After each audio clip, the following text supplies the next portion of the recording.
And now on Who's Views, it's time for the latest headlines with JT and the Whotastic panel.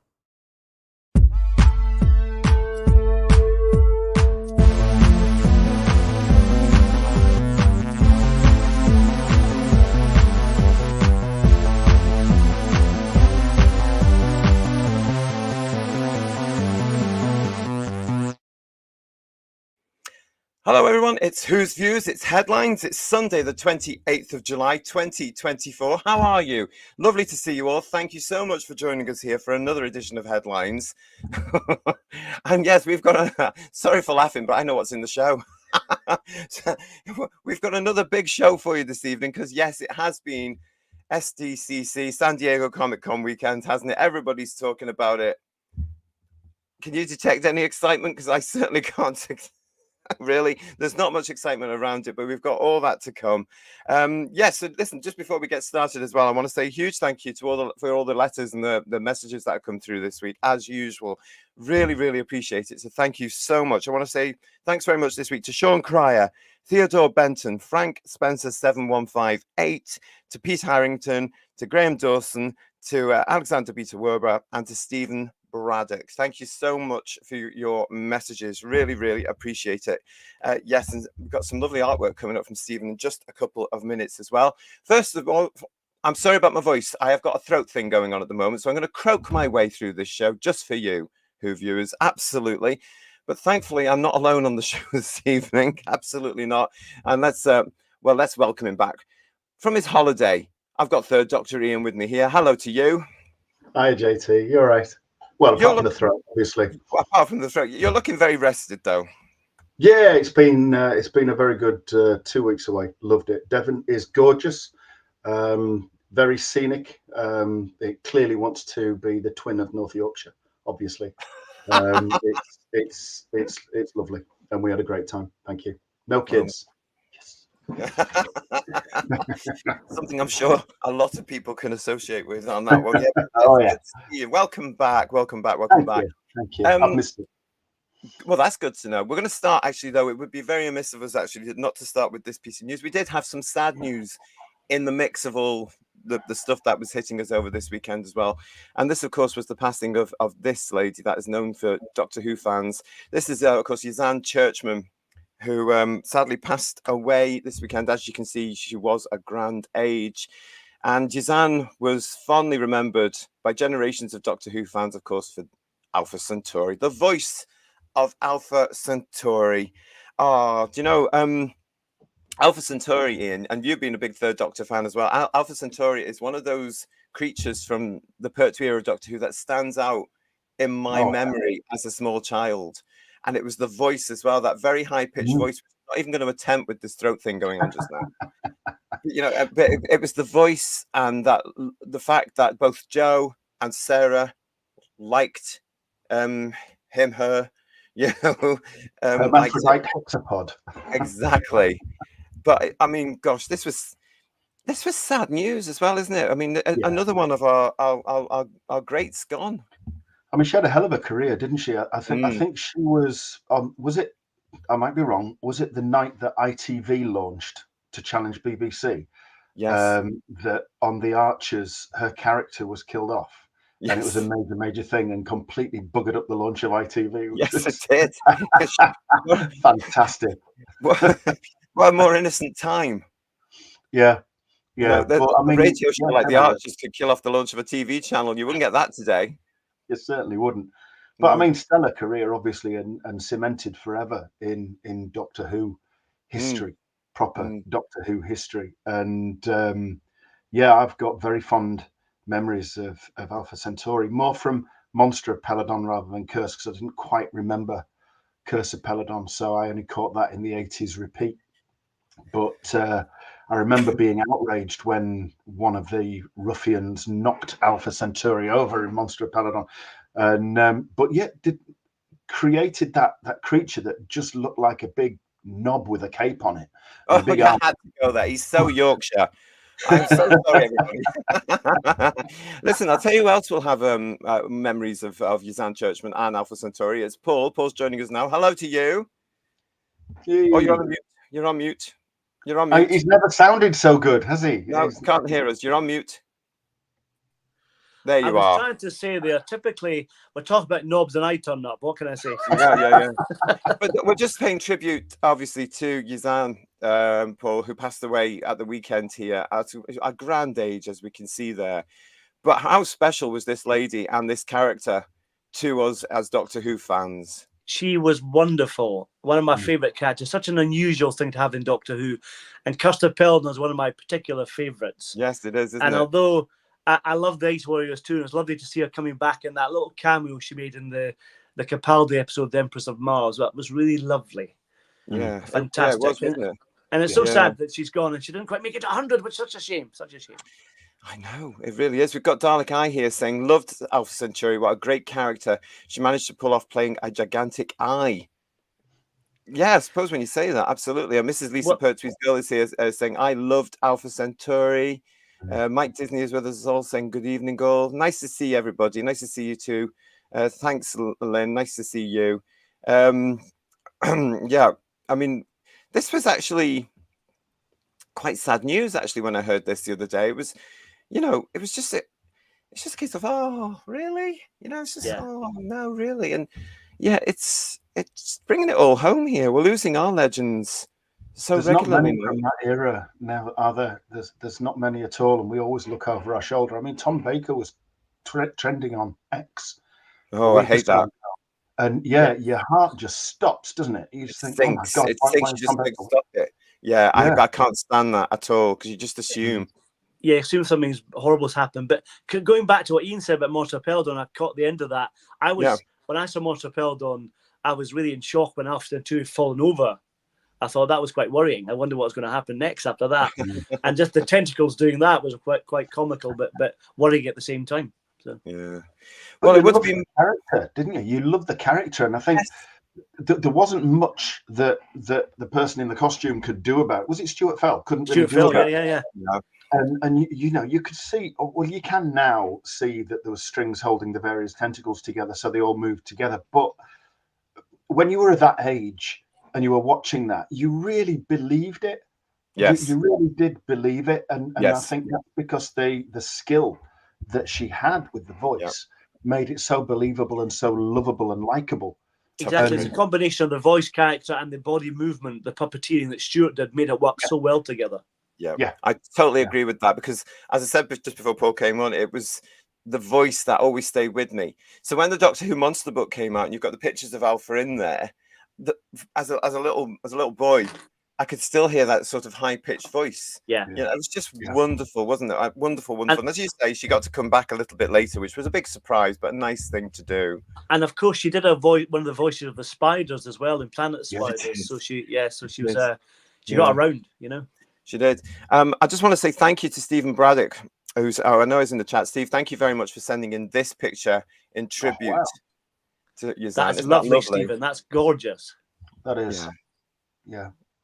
Absolutely fantastic. So thank you for letting us show that on the show. Really appreciate it. It would have been amiss of us, wouldn't it, Who viewers, not to have paid a tribute to another one of our Doctor Who favourites here. But there we go. God bless to Ysanne Churchman, 1925 to 2024. We won't forget her. We will not forget her, because she's always going to be there. We've got those 2 stories, plus Planet of the Spiders, plus that Capaldi one. And let's just hope, certainly our age group, will never forget her. God love her. And we'd like to send all our love and thoughts and lots of hugs to her family and all her friends, of course. Yeah, God bless her. Yeah, absolutely. Right, so there we go. Hello, Who viewers. Nice to see you. Thank you for joining us. As I say, it's the 28th of July. This has been the weekend of the San Diego Comic Con, as you can see. Yes, there's these two on their way or to or from Hall H, which was this one, where, as you can see there, they were set up and ready because Doctor Who was represented by Russell T Davies, Ncuti Gatwa, and Millie Gibson. Do you know? Hall H. Can I say something? Remember in old Doctor Who, they used to have cardboard cutouts of Daleks to make the numbers swell. Are those old cardboard cutouts of people in there, or are they real people? They look like cardboard cutouts. Oh no, they're real people. No, I meant the audience. Of the audience, no idea. Yeah, No idea. Well, it's just those two that are two-dimensional, really. Yes. It really is. It really is. But listen, there was lots of stuff that came from SDCC over the last couple of days, all of which we were expecting. Nothing ground shaking at all, as far as I'm concerned. But before we get to all that, I would just want to say some of the stuff that did come out this weekend was sort of involved with it and sort of wasn't involved with it. One of the things that was involved with it was this. The BBC Studios announced this at Comic Con Museum. So this has already started, apparently. This is the Worlds of Wonder, where science meets fiction. Now, if you are in America, you may have heard about this. It's currently in Australia, I believe, isn't it? Or is it New Zealand? It's New Zealand, isn't it? New Zealand, yes. I think. So obviously it's bypassing Australia to go straight to the States, unless they're doing 2 consecutive. But this seems to have opened on the 15th of March, 2025, and it's going for a year to the 14th of March, 2026. So this is that sort of exhibition thing that's been to Liverpool and Edinburgh here in the UK, with certain amounts of props and costumes. And it was supposed to travel around the UK, but nobody was interested, so they sent it abroad, basically. I saw it in Liverpool. I quite enjoyed it. So did I, more the classic stuff and everything. And yeah, it was good. Seeing the original console was fantastic. Well, I saw all that at the Experience, I'm sure. But you know what? When it got to Edinburgh, I was sort of playing with the idea of going. And then friends of mine, hi Lee, hi Andrea, hiya, they went and more or less told me it was all Jodie Whittaker stuff. So I thought, oh, no, there's no point because I won't know what any of it is. So no, there's definitely lots of classic. I mean, one particular one that stood out was Morbius. That was superb. Oh yeah, I saw him. And Omega as well, and a few others. Yeah. You know? I'm just going to bring this up here. Thank you, Digby. Hello. Thank you for your super chat. Where can we get a cool T-shirt like the one JT is sporting? Yes. Do you like it? It's my little outfit, my little uniform here. So I don't know. Very on trend. It's very on trend. Yeah. Don't make me laugh, please. Well, where can you get a cool T-shirt like this one? Well, you'll have to stay tuned. That's all I'm saying right now. You'll have to stay tuned. But thank you, Digby. Listen, would you want them? Would you want them? Let me know. Send me an email. Digby, I want one for a start anyway, if I get one. Yeah, me too. Let me know. And mind you, I'm still waiting for a pencil anyway. So thank you for your We super will chat, never Digby. see pencils in our lifetime, Paul. No, I We'll know, never, see no, them. no. Don't I'll get the ratings right. All anyway. Stop making me laugh. I've got a sore throat. Don't forget, you can get in touch with me at whosviews1@gmail.com. That's the email for the show. Come and get in touch with me. Send me something. Would you want one? If you want one, well, I might have plans. That's all I'm saying. But let me know if you want one. We'll see. Oh, Talons of Wing Chang is already getting in there saying yes. Oh, look, here's Just Jordan saying yes, I'd absolutely want one. And one for Dad. That's good news, isn't it? I want one now, says Talons. Ooh. You're gonna be swamped under with lots of orders, I think. Yeah. Well, we'll soon know when I can get it all sorted. But yeah, if the demand is there, then yes, we'll make them available. What's this from Stephen? Stephen, we've just shown your artwork there. Thanks for showing my tribute sketch tonight. R.I.P. Ysanne Churchman. God bless you. I grew up with this character and I've always loved it. You'll always be there for new generations to enjoy forever. And I guarantee you that new generations, when they find those 2 stories, are going to fall in love with Alpha like we all did. Unlike some of the nonsense you get today. A drag queen for Well, yeah, I'll be completely honest. You know, Russell T Davies needs to take a long, hard look at Curse of Peladon and Monster of Peladon and realise that's a proper non-binary character. None of the crap that he shoves up this time. But also, it's doing some politics, and it's not on the nose. It's done as entertainment.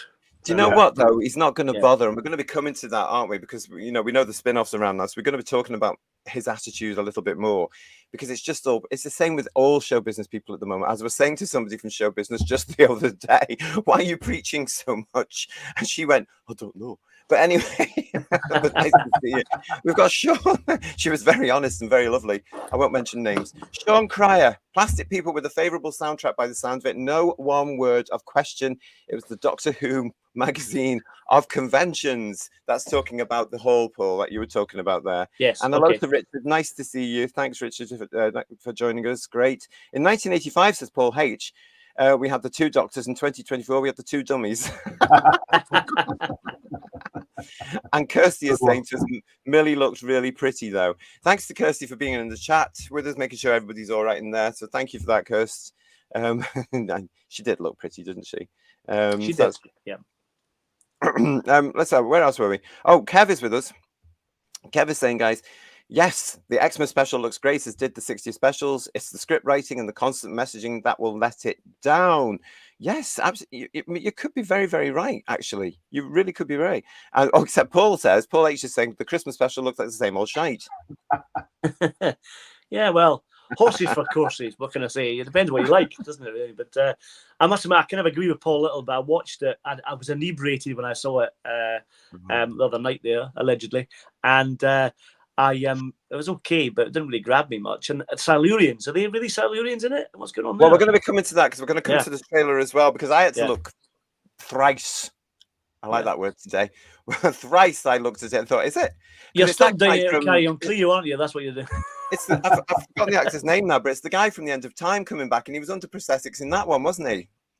Was he really? All right. Yeah, he had this bumps, this thorny bump. Oh, thing. he's one of the Vinvoce, the green people, those ones. I can't remember. Well, yeah, one of them. Yeah, that's it, Vinvoce. Yeah, I've not seen this clip, so it's. Oh well, you haven't missed much. We are coming to it though, and I've got some stuff to show you, so that's fine. What else we got here as well? We've got Andy Gledhill joining us. Hello, Andy. How are you? RTD is just Mr. Arrogant. Not going to get any argument from me. And hello and welcome to Who Views from Silk Vampy, also known as SK. Hiya, mate. How are you? Hello from Hanover in Germany. How lovely. Nice to see you. Thank you so much for joining us over there in Germany. How are things with you? Yeah, lovely. And let's have a look. Hartnell's Ghost is saying to us here, hi JT and panel. I also saw Doctor Who Worlds of Wonder in Edinburgh as an older Whovian who watched from November 63. To be able to touch and be photographed touching the original TARDIS console was emotional. I bet it was. Yeah. I'll agree with that. Yeah. Mm-hmm. Yeah. It did look good when you saw it, though, didn't it? Even though it was the one made for Adventures in Time and Space. Yeah, it looked good. I mean, it was very sort of. I mean, they got it right, didn't they? I think it was more or less. I mean, I had a friend that is so precise. He was more or less measuring the thing in Cardiff. Yeah, and he was very. Well, you can never be too careful. It could be wrong, couldn't it? Let's be honest. The thing is, we'd notice. See, with the 80s console. The 80s consoles, both Tom and Peter's and then Davison's, Collins and McCoy's, I would notice if things were right on that, wrong on that board, by the way, you know, if something was too, or the handle was wrong, especially the pull-up one, you know, I would, because I loved them so much. So we can understand that. So thank you so much. Garbage is just joined on the Daypole one and had 5 sides. Yeah, got that over there. But don't get me started with 2-armed Davros, God, for God's sake. I've got that over there. The green K9 over there. Oh, yeah. Oh, bless him. Anyway, yeah. Paul Rose, I saw the Comic-Con panel pop up on YouTube, but I'm just not interested in current Who, so didn't watch it. I'm afraid you didn't miss anything, Paul. We're going to be covering very shortly here on the show for you. There was nothing groundbreaking in it at all. Nothing. In fact, the biggest thing that they broke, really, in my opinion, because the rest of it was all predictable and spin. There was a lot of spin. They were all saying the same things. Was the fact that Virata Setu's character is Belinda Chandra. That's the biggest thing that they let loose, in my opinion. Who cares? So thank you for that, Paul. You didn't miss a thing. And Glenn Piper's with us saying, good evening, all. Looking forward to tonight's stream and all your talking points tonight. Glenn, it's lovely to see you. Thanks for joining us. Interesting to hear what you think as well. Let's have a look then. So so that was that bit, wasn't it, everybody? We had the World of Wonder. So listen, if you are over there, it's at the Comic-Con Museum. I didn't even know they had a museum, guys. No, me neither. No. How interesting. Is that where all the old stars are, or the old actors are? I put it in there. No offense. But that's there for you, where science meets fiction, the Worlds of Wonder from Doctor Who, 15th of March. So it's already up and running to the 14th of March, 2026 at the Comic-Con Museum.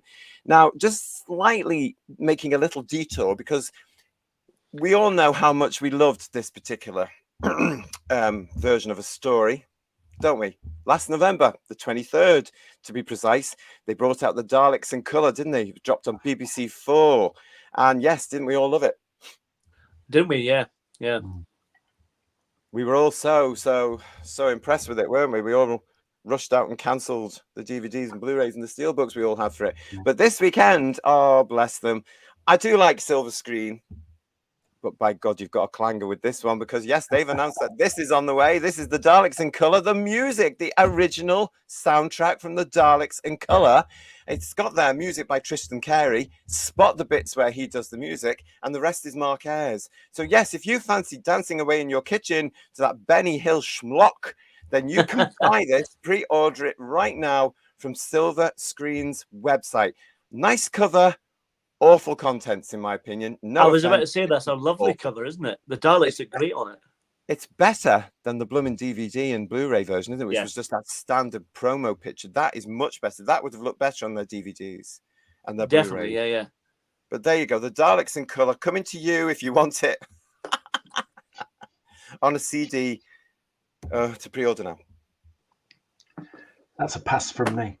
It's a pass from me as well. And it's a pass from me as well. Well, that's 3 passes here on the panel. And I've got a lot of their stuff. I generally like it, but no. Yes, so do I. I love silver screen stuff. As you know, we've done some reviews for it on this channel, haven't we, Michael and myself? I've got some of it, a lot of it up here still to go through. We've still got more to listen to, but that one's a hard pass. And for the minority that did like it, are they going to pay the money for it? I don't know. But anyway, I want to say hello and welcome to Who's Views. So my name is Charlie. Hello from Cambridge, the city of Sharda. It is lovely to see you, Charlie. Hello. How are you? I hope you haven't got a sore throat. I was going to say, I'll let you off because you didn't say shadow. It's about shadow. I can't. I really, really can't. You can't do that with your voice. I'm sure you can. No, I can't do that with my voice. I'll do it when my voice is better. Don't worry. I will be back to singing to you all very, very soon, I'm sure. Right. I'm going to be drinking a lot through this show as well. But don't worry. It's all tea. So we've got all that going there for you as well. What else? Tardis Travels is with us saying hi. And Mark is with us as well. Mark Jones is here. RTD has said, I'm in charge. What I say goes. Nobody here tells me no. If they do, they are out. He's running his own little North Korea with him as the dictator. Do you get that impression? I wonder why. If you change his hair, he looks very similar, doesn't he? He does very much, yes. Yeah. Yes. Ian, it's good to see you back, says Sean. Oh, thank you, Sean. And Bedweir's with us saying, leave Dapol alone. That's good as well. Sorry, Bedweir. Sorry about that. Yeah. Let's have a look. Hartnell's Ghost is saying, indeed, JT, I knew it was the recreation. Oh, the console, the original, long gone yet, but still magical. It is, isn't it? It's lovely. And because you get it right, because it's so faithful, it doesn't really matter. I mean, there's no way that original would have lasted 60 years in the BBC, in the back rooms at the BBC. Well, just remember the state of it in Inferno, how it, even when Pertwee was using it, bits were falling off as he was operating it, I think, at the time. Absolutely. Julianne is saying about the SDCC, the Who panel was a big load of rubbish, like RTD's Doctor Who. Julianne, are you the person that told me? Are you the person that told me you were going to be there? Who was it? Was it you, Julianne? Somebody told us they were going to be there. If you're in the chat and you were there, please let me know. Yeah, strange how the copyright date for that poster, says Paul R, is 1973. It's not really, because that's when it was first trademarked by the BBC and copyrighted. That logo was 1973. So if you look at the neon logo, it's copyrighted in 1979 or 1980. Can't believe it might have been 79 for 1980. So around about that. So because it's the same thing, basically, the same design, just tarted up a bit. There you go. So they have to put that copyright 1973. Does that make sense, Paul? Yeah, it does make sense. Yeah. Here's Hugh Jane is here. Hello, mate. Nice to see you. And about the Daleks here, Julianne is saying to us the music was the worst part, wasn't it? Just Julianne. Yeah. Just wasn't. I mean, I was struggling. Particularly the Benny Hill bit you mentioned. Yeah, that was awful. That's where I left the room. That's where I left the room, because we were going to do a show after it, weren't we? Remember, we were doing a live stream, and I switched the thing off and left the room to come up here to the loft and get ready, because I just thought, I can't watch this anymore. What a load of nonsense. So there we go. It made a mockery of it. It was completely disrespectful to the source material, and Mark Ayres should have known better. But again, they were following the dictate that we've just touched about there from RTD, weren't they? About it has to be for this modern audience, because they've read that report that says that kids are thick, basically, and it has to be in 20 seconds or something like that to get their attention. So the music has to be bigger and bigger. Oh, it's just nonsense. And the constant reminders of what happened 2 minutes ago, kind of recap, kind of stuff is awful. Yeah, because apparently some of these youngsters are thick as mints, obviously. That's unkind to mince, I have to say.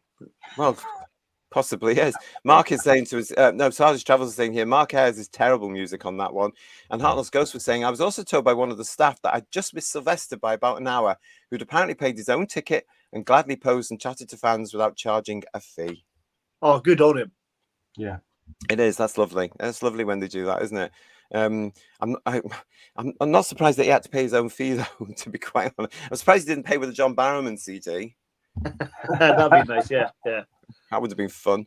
And what I we got would here, pay his ticket if he'd done that, definitely, yeah. I know, yeah. Can you imagine if he'd met Bedouir on the cassette? No, not having that. Stephen Braddock said, fantastic cover art, but the music is nah. Dalek Eye is saying, no, thank you. TARDIS Travels is saying the original music was so much better and much more atmospheric, wasn't it? Really was. And Garbage is saying, pass. Just Jordan is saying, I would like a Who's Views t-shirt more. Okay. Digby's saying to us, the original Dalek soundtrack was excellent. It added character to the city. The colorized version was dreck, but wasn't the episode as well that they put together? It lost all the atmosphere completely, all the mystery, all that beautiful element of suspense and taking you from one aspect to the story to the next. Oh, bloody awful. Mark Milford is with us as well, saying the Doctor Who news we're all waiting to hear is the show's being cancelled. Ooh. Yeah, not yet, unfortunately. Well, I am sure. What else we got? Paul H is saying to us here, we all know that this version of Who celebrates black mediocrity. Just mediocrity in generally, I think, isn't it? Yeah, I was saying, TARDIS Travels. No, it's not. No, it's not that word. I don't think we're allowed to say that these days, but on this platform. But no, it's not. It's just a sore throat. It's been quite dry. Now it's gone to that bit where sounding quite blur. But thank you, TARDIS Travels, for asking. And Ben's with us. Hi, Ben. Nice to see you as well. And the Forbidden Man's with us. Hi, guys. What's happening? Nothing, really. To be honest, Forbidden Man. They have been SDCC, which we're getting to in a second, talking about, well, nothing at all. They've just gone to try and push it in America and to raise the profile of a failed series, which they didn't even bother to acknowledge either. But that's just my take on it all.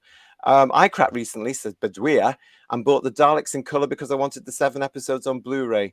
Turned out it was the DVD disc. Well, apparently so, yeah. That's your own fault for buying it. No sympathy. What? It's got more money than sense. Do you know what I mean? He only bought it once, though. Can I just say that? But I hope he got it for cheap. So he didn't unwrap one. But so do I take it from that they've just taken the original DVD and just put that out on a Blu-ray without any tarting, without any restoration, no change, nothing. It's just a complete rip from the DVD original. Yeah. Right. Shocking, isn't it? I mean, cheap they're so schemes, cheap. They are. I hope Bedouir bought that in a sale, because I noticed it was starting to come down in places like HMV and stuff already from the original price. So give it a few more months if you are looking to buy that for completist sake. You'll get it for $7.99 eventually, because it was a massive flop. And Paul H is saying to us here, did anyone at Comic-Con tell Ncuti to touch grass? I hope they did. If you were there, please let us know. If you were there, let us know if you were there and what you thought about it. And Paul R is saying to us, makes sense, JT. I just assumed they would have renewed it at some point. That's the trademark thing, but they still have the 60s for Dalek and Cyberman copyright, so it makes sense. Good. I'm glad that made sense. See, even through this very bizarre voice here, I can get the message across. Hello to Pooh's Lost Eyes. It is genuinely disquieting how obviously fake and inauthentic Ncuti is. Absolutely. But that wasn't the only bit of merchandise that was announced this weekend, because tying in with SDCC, yes, you see, we're getting closer and closer to Hall H all the time, was all this tat. And bloody hell, it is tat. Have you seen this? What a load of old poo this is. What the hell? If you were buying this stuff at Comic-Con, see a therapist, for crying out loud. The Sonic looks like a pair of training shoes, doesn't it? It looks like a trainer. Insoles. Yeah, insoles, exactly, yeah. It does, doesn't it? Well, sorry. And it was very expensive, I believe. I believe the recommended retail price for this new version of the Sonic screwdriver, please, this tin can opener, is $29.99 here in the UK. And there's 3 versions, as we've shown on the show before. There's a blue, there's a gold, and there's a red. Okay, so that's going to be through Character Online's website, I believe. But look at all this other stuff here. Tote bags. Those little squishy toy things, which you can't do anything with because it's just a solid lump of plastic. One of which is the Happiness Patrol TARDIS. A Happiness Patrol TARDIS pin badge. What's that about? Well, it's And not then though. there's It's the Barbie tie-in one, isn't it? It's not anything to do with Happiness Patrol. Why Sadly, would you have a tie? Doctor Who's got nothing to do with Barbie. Well, remember they did that when he was in Barbie. He was in Barbie. They did like a launch, and they had a pink TARDIS on the banks of the Thames. You don't remember that? Yeah, I do remember that, but why? So it wasn't anything to do with Happiness Patrol, was it? Because Happiness, if it was going to tie in with the box set, that'd be fabulous. But it's not, is it? Well, this is where we're at with all this nonsense. My name is Charlie is saying to us here, I bought the soundtrack of CD of Time in the Rani because the review in SFX magazine was so appalling. Yeah, I've got that as well. It's one of the shows that Michael and I haven't done a show about yet, but we will get round to it. When you're brave enough.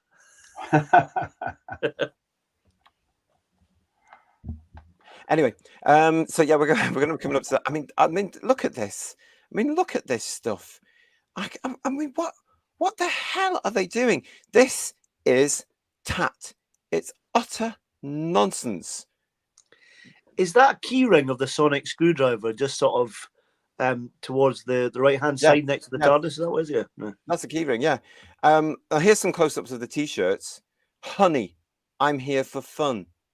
No, what kind of fun? If I see you wearing any of these T-shirts anywhere, I'm going to slap you just to let you know. You will get home and get changed. How dare you come out? It's not as memorable as reverse the polarity of the neutron flow, or would you like a jelly baby or something like that? Is it? It's not really that exciting, is it? It really is all lazy nonsense. It's all rainbow, isn't it? It's all TQIA bollocks. It's just so shoving that message, and the Sonic just looks like a bloody butt plug, doesn't it? Really, let's be honest. It looks like a butt plug. Well, it's like I said to Emilio on his chit chat. It's not as if they can have.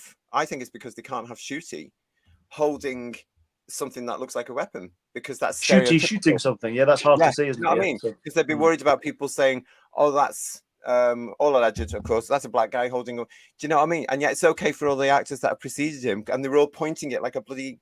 I mean, what was all that about? It's a sonic screwdriver. It's a screwdriver. It's a screwdriver. Yeah. I blame the producers for all that sort of nonsense. TAT is the right word to use. The sonic remote control, says Paul H.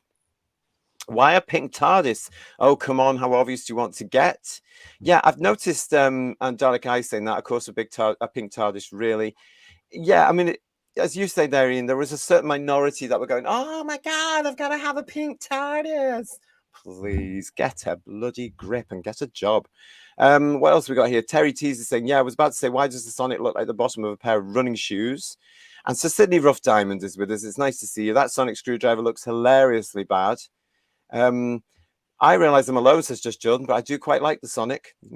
Get in the corner. How's your dad You're anyway? on the naughty step now. All right. Yeah, so I hope your dad's all right, Just Jordan. How is he? Nibbles is saying to us here, yes, what a load of tat. And Pooh's Lost Eyes is saying, wow, that is so paltry. Remember in 2007 when they were selling trading cards of that random white patient in the hospital because people literally couldn't get enough of Doctor Who merchandise? Good times. Well, I'm surrounded in here, as you all know, by loads of stuff from 2005, 2006 onwards. And I realized after a little bit, around about 2008, I started to realize I've got to stop here because I was buying absolute nonsense, like bubble baths with flannels in. Do you know what I mean? And I thought, no, I've got to stop this. And it's just gone downhill from them. You know, it's just absolute nonsense. Medlin Funk is saying here, so much merchandise that I won't be buying. The question is, who's going to buy it if we don't buy it? That's the thing, you know? Well, there's nobody. The small minority of fans watching it, they're not going to go out and buy it all, so it's not going to make a profit. They don't buy merchandise, do they? They've always said that. But I mean, personally, you know, I do have one or two things, you know, like both of you two. And I am really only interested in the classic proper Doctor Who releases that character do. That's the only thing that I've got any interest in. Yeah. None of this new stuff. It has no interest for me whatsoever. Nothing at all. We've also got Lisa saying to us here, Mrs. Lisa Pertwee's gal, it looks like merchandise from Wish. And it's strange that you should say that, Lisa, because this sort of nonsense that turns up and that they're producing here eventually does get, a lot of this gets put into these boxes from the likes of FP, Forbidden Planet and stuff like this. And it's a mystery box, and they sell it as a mystery box because this is all the overstocks. So things like the key rings and the badges and the socks and these silly things, these plastic lumps, they just get put into boxes. You pay however much money you've got for it, and they send it out as a mystery box, and they're all in there. I mean, that's what happens here in the UK. I've seen it. Lex is with us. Hello, Lex. This stuff looks like something from 99p shop rubbish. Absolutely. Paul R is now with us as well. Hello, Paul. He's saying hello to everyone, and Lynn is saying, "Ugh." Yeah. Paul Steely. He's saying, Gatwa was saying Honey and the Giggle made my mind up not to watch the series. I know you feel. Yeah. It's funny, don't they have somebody doing quality control on what they license and let come out into the shops? Because it seems any old tap will do. Well, obviously not. Obviously not anymore. And it's just a shame, isn't it? Really, because it is just nonsense. It really is nonsense. We've got Bedweir saying, "I'm looking forward to getting a Happiness Patrol vinyl TARDIS." Right. Really? And Paul R is saying, "Honey, I'm here for fun." And Andy Gladhill is saying, "God awful rainbow crap." Matt is saying to us as well, "Jodie all over again." It really does look like the same sort of stuff they were churning out, doesn't it? Yeah, it does. Yeah, embarrassing, really. Yeah. But what Ian was saying, thank God for character. That's all I can say. You're right. Yeah.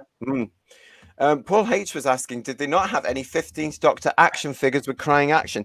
Actually, that's one thing that some of the fans I noticed on social media platforms were decrying, because there were no character options figures there, and everybody expected them to be, and they weren't. So you'll have to watch out for the character options website, because I think they're going to be releasing them there, obviously. It was just the sonic screwdriver they have from character options, which was launched there first.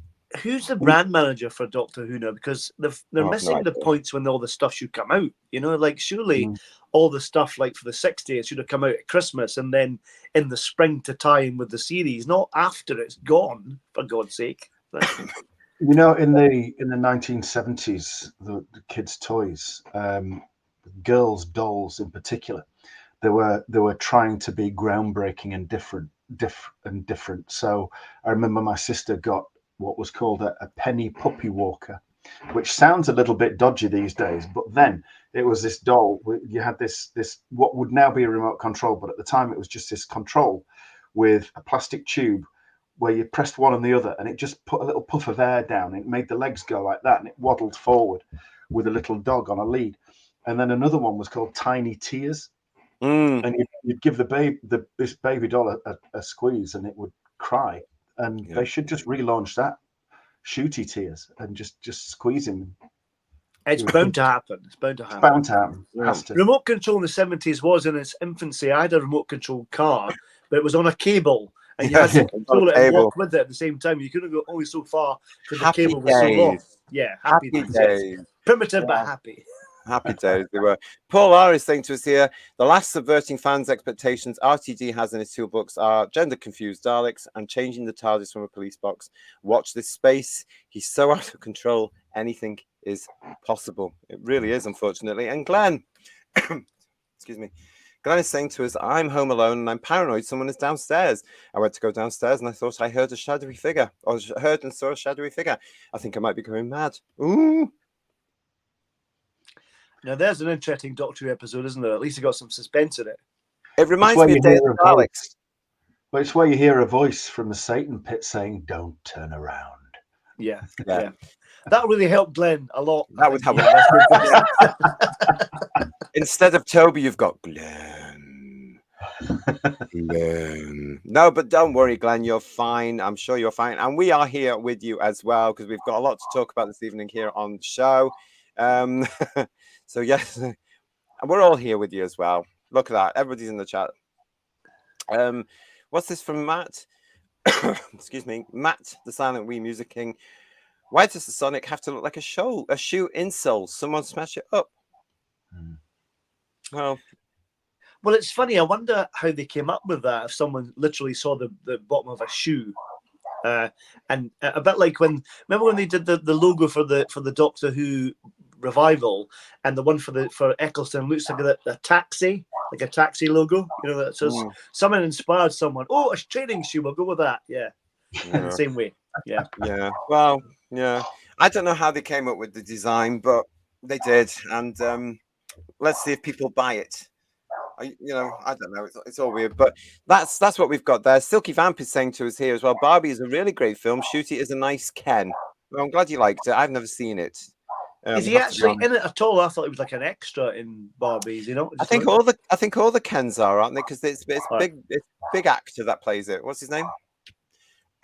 Was it Ryan Gosling? Ryan Gosling, was it? Yeah, I think it could be. Oh, there's lots of chat in here as well. Some of which I cannot put up at all on screen. Is it rude? Some of it is very rude. Oh, shame on you. Yes, they're all outrageous this evening, aren't they? Dr. Once is with us saying, I get the Target novelization audiobooks, which are cracking, and I'm catching up for some of the Wilderness merchandise. That's about all for me. Yeah, the Target novelization audiobooks are brilliant, absolutely fantastic. I'm a big fan myself. I wish I'd started collecting them from the moment they started getting released. It's a big regret. I've said it on the show before, because they are brilliant, and a lot of them are now out of print. And I could get really quite annoyed about it all. And if you're looking for some of the Wilderness merchandise, where that was out in the 90s, good luck.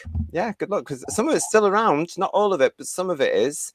Well, Julianne is also saying to us, Paul, not buying anything relating to this series, tatty merchandise for a tatty show. Well said, love. I was going to say I had a bit of a whim. And I've not had this book for ages, and I got it on Amazon for $6.99. I bought the Celebration book again. Fabulous. So, hey. Oh, yeah. Really? Yeah. So you got. I just had a whim. I know it's full of lies, but I liked it. But, well, back in 1983, we can't say it was lies. It was just stuff he didn't know because he hadn't researched fully. Yeah, I'll defend Grimwade on that particular one. It's full of fan legends. It's full of legends, yeah. It's full of misresearched nonsense. The one I liked the best with the faceless ones was when they changed the titles, because it was called The Faceless Ones, so they put Troughton's face in the titles. That was one of them. Yeah. And we've got here from Tiny Tears Gatwa says, problem being, nice to see you, mate. Nice to see you. And Stephen is saying to us, this merchandise, really, haven't they learned from last time? Obviously not, because this is what you could buy from the BBC Studios stand at Comic Con. Look at that. Visit the immersive Doctor Who booth for a chance to ride the TARDIS and get some exclusive merchandise. It's not exclusive at all. Variations of this will be turning up in Forbidden Planet and the Who Shop and Galaxy 4 and God knows where else in the next wee while. It is nonsense, because guess what? I guess they wouldn't have sold all the stock, really. Yeah. But that's what you could get. You could get all that if you were there at the SDCC. Really unimpressed with that merchandise as a merchandise collector. That's what they were talking about there with the BBC Studio stand. Also involved this, a small recreation of the current TARDIS console room set. These obviously are the doors. It was actually quite an interesting set there. As you can see, you've got the rondels, you've got the police box door, you've got this small ramp.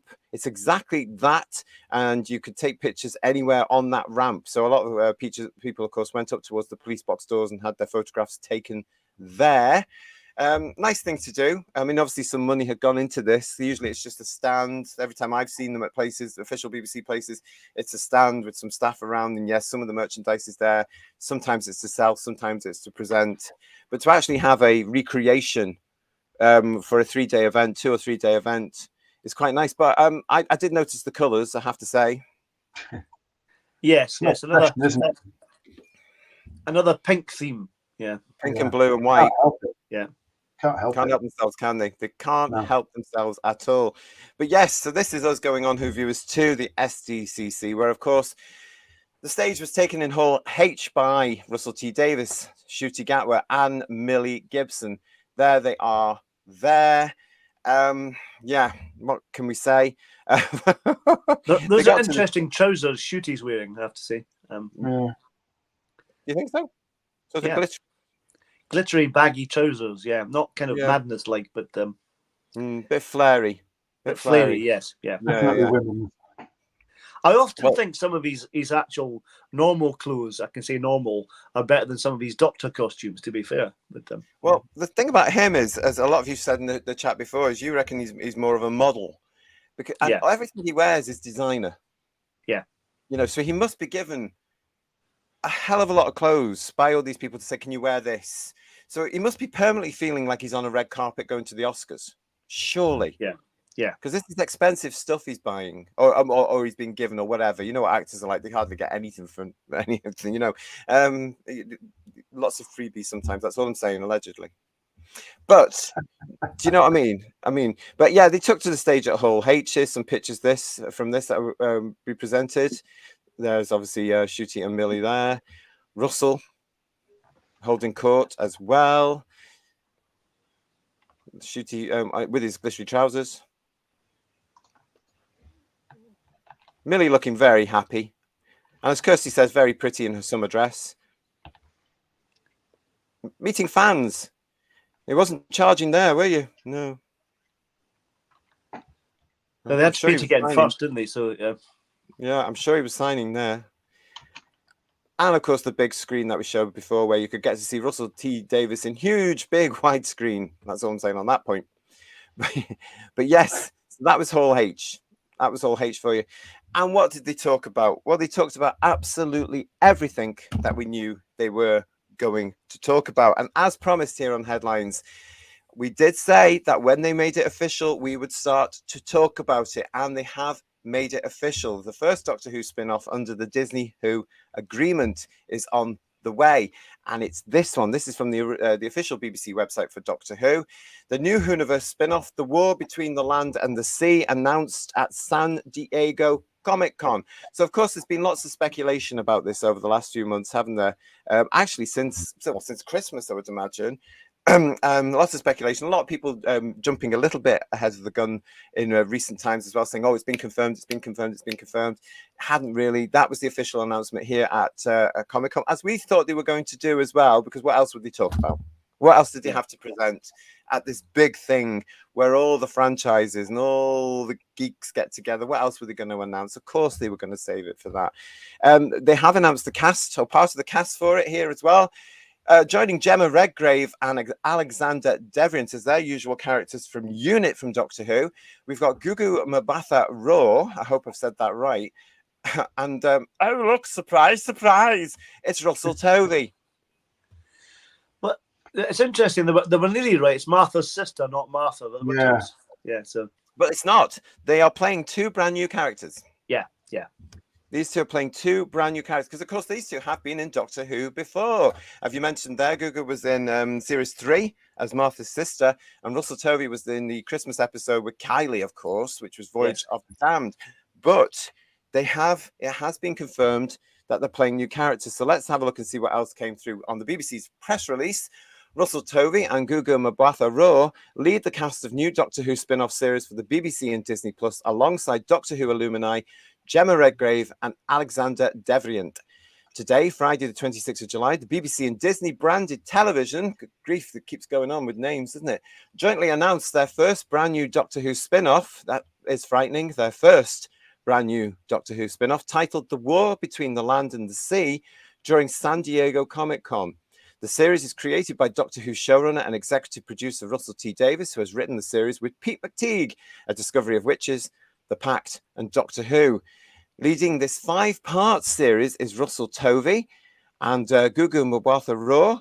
The series will also see the return of Unit alumni Gemma Redgrave, who will reprise her role as Kate Lethbridge-Stewart, and Alexander Devrient as Colonel Ibrahim.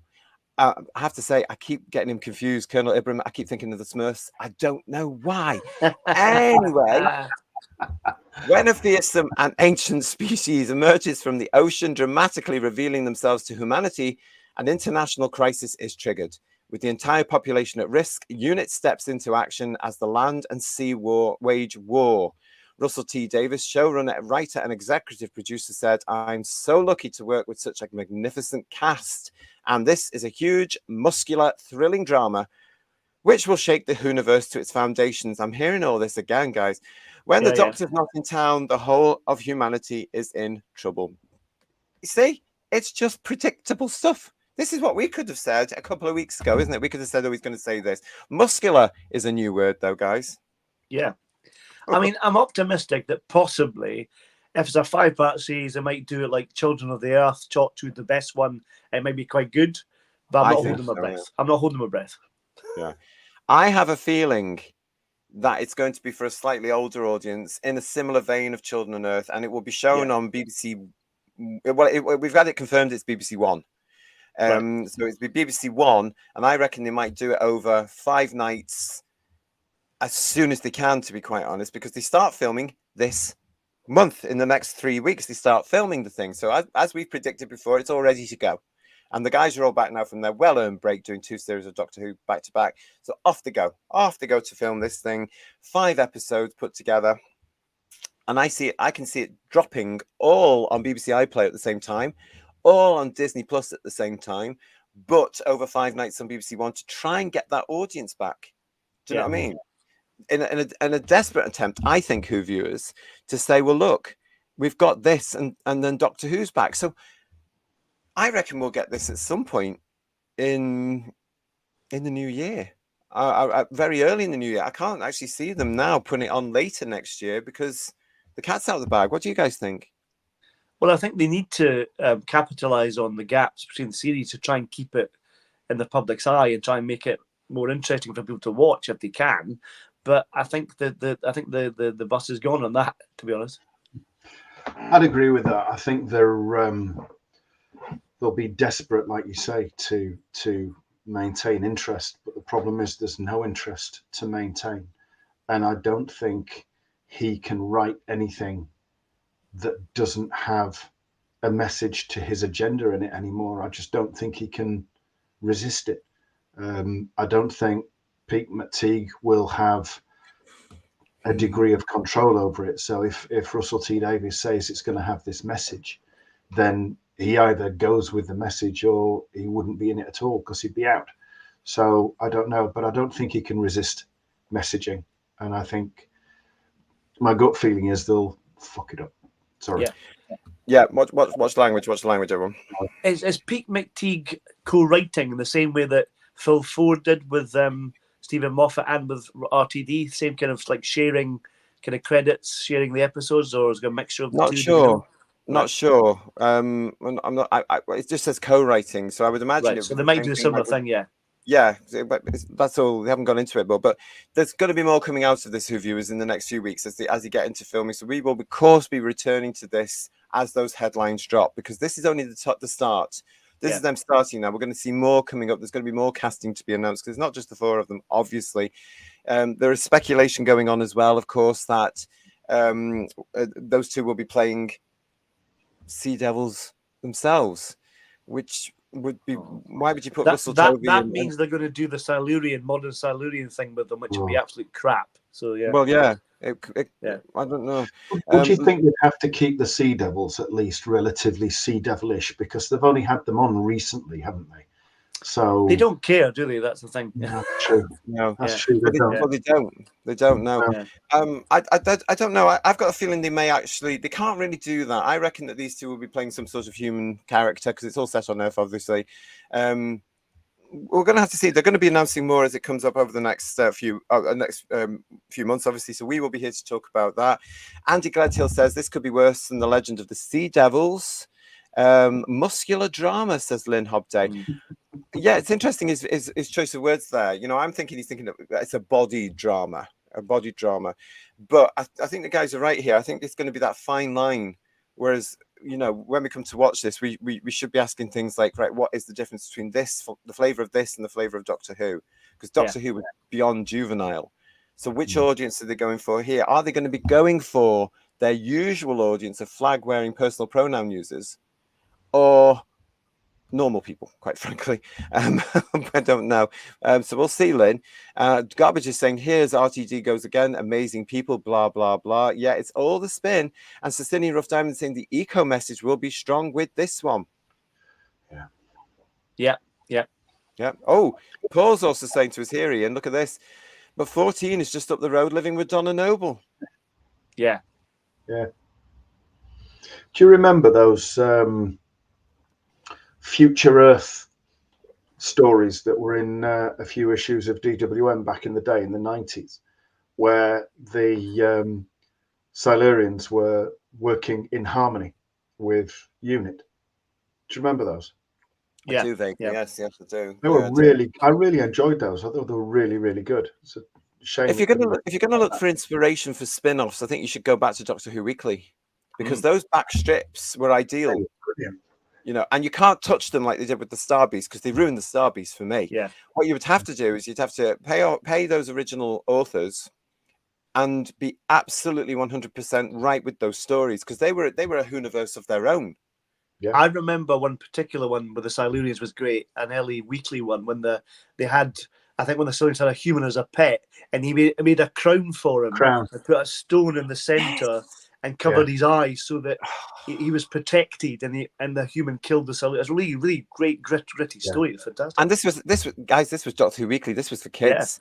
We're all 7, 8, 9 years old when these things were happening, you know. And did it affect us? No, because it was good science fiction fantasy stories. Yeah. You know, and we knew it was all make believe, but we got into it. They were brilliant stories. I do believe that Panini is publishing the back issue, the back.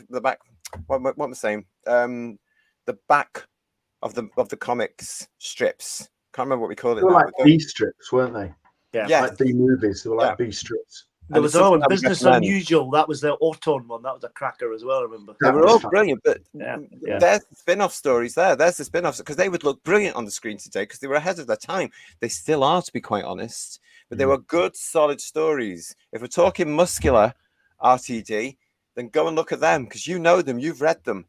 But there's your spin-offs. Absalom Dak, for heaven's sake, you can't touch him at all. Like the Free Fall Warriors. Do you remember them? Oh, I love them. Is that the one with the Ice Warrior, the Draconian, and Asantana? No, they were. Tiger. One had his head modelled, so it replicated his spaceship because it went so fast, and it was involved with the Order of the Black Sun. And one of their characters, a young girl, was taken over by the Order of the Black Sun to kill somebody, which she did, and they had to kill her to stop her doing what it was really quite gritty. They were in a Tom Baker strip. They appeared first in the Tom Baker strip. They were so popular with those of us reading it that they got their own spin-off strips. Yeah. And they were great characters. And again, you could do them today because of CGI. Yeah, totally. But you couldn't drift from the script and put all your modern day nonsense in. You just couldn't, because it would ruin it. Oh, yeah. Ice Warrior and Cyberman mashup. Yeah, remember that one? Yeah. And of course we had Croton as well, superb. Yeah. Broke my heart. When I had my Dennis Fisher Cyberman when I was a kid, he was called Croton, and he travelled with the Fourth Doctor in the TARDIS. You know, absolutely fantastic. Listen, Pooh's Lost Eyes is saying to us here, Torchwood wasn't great, but it was essentially cult television relegated to BBC Three until Children of Earth. That worked for the time. How can you build an audience for this on BBC One when the main show isn't doing the business? Do you know, I've been saying that for years. Get your main show right first and then do your spin-offs. But they're so impatient. They won't. And the main show, as we all know here on this channel, is in the toilet. So where's this going to go? I can't see there being an audience for a spin-off. Maybe that's why they'll have to drop the words Doctor Who. Yeah. We've got the Forbidden Man here. Think about that, Who viewers. The Forbidden Man is saying it's RTD pinching Terry Nation Space Command. He wanted to launch in the States but couldn't get it off the ground. And Just Jordan is saying to us, good Lord, let's hope these are the OG, the original. Is that Sea Devils and not Jodie Whittaker ones?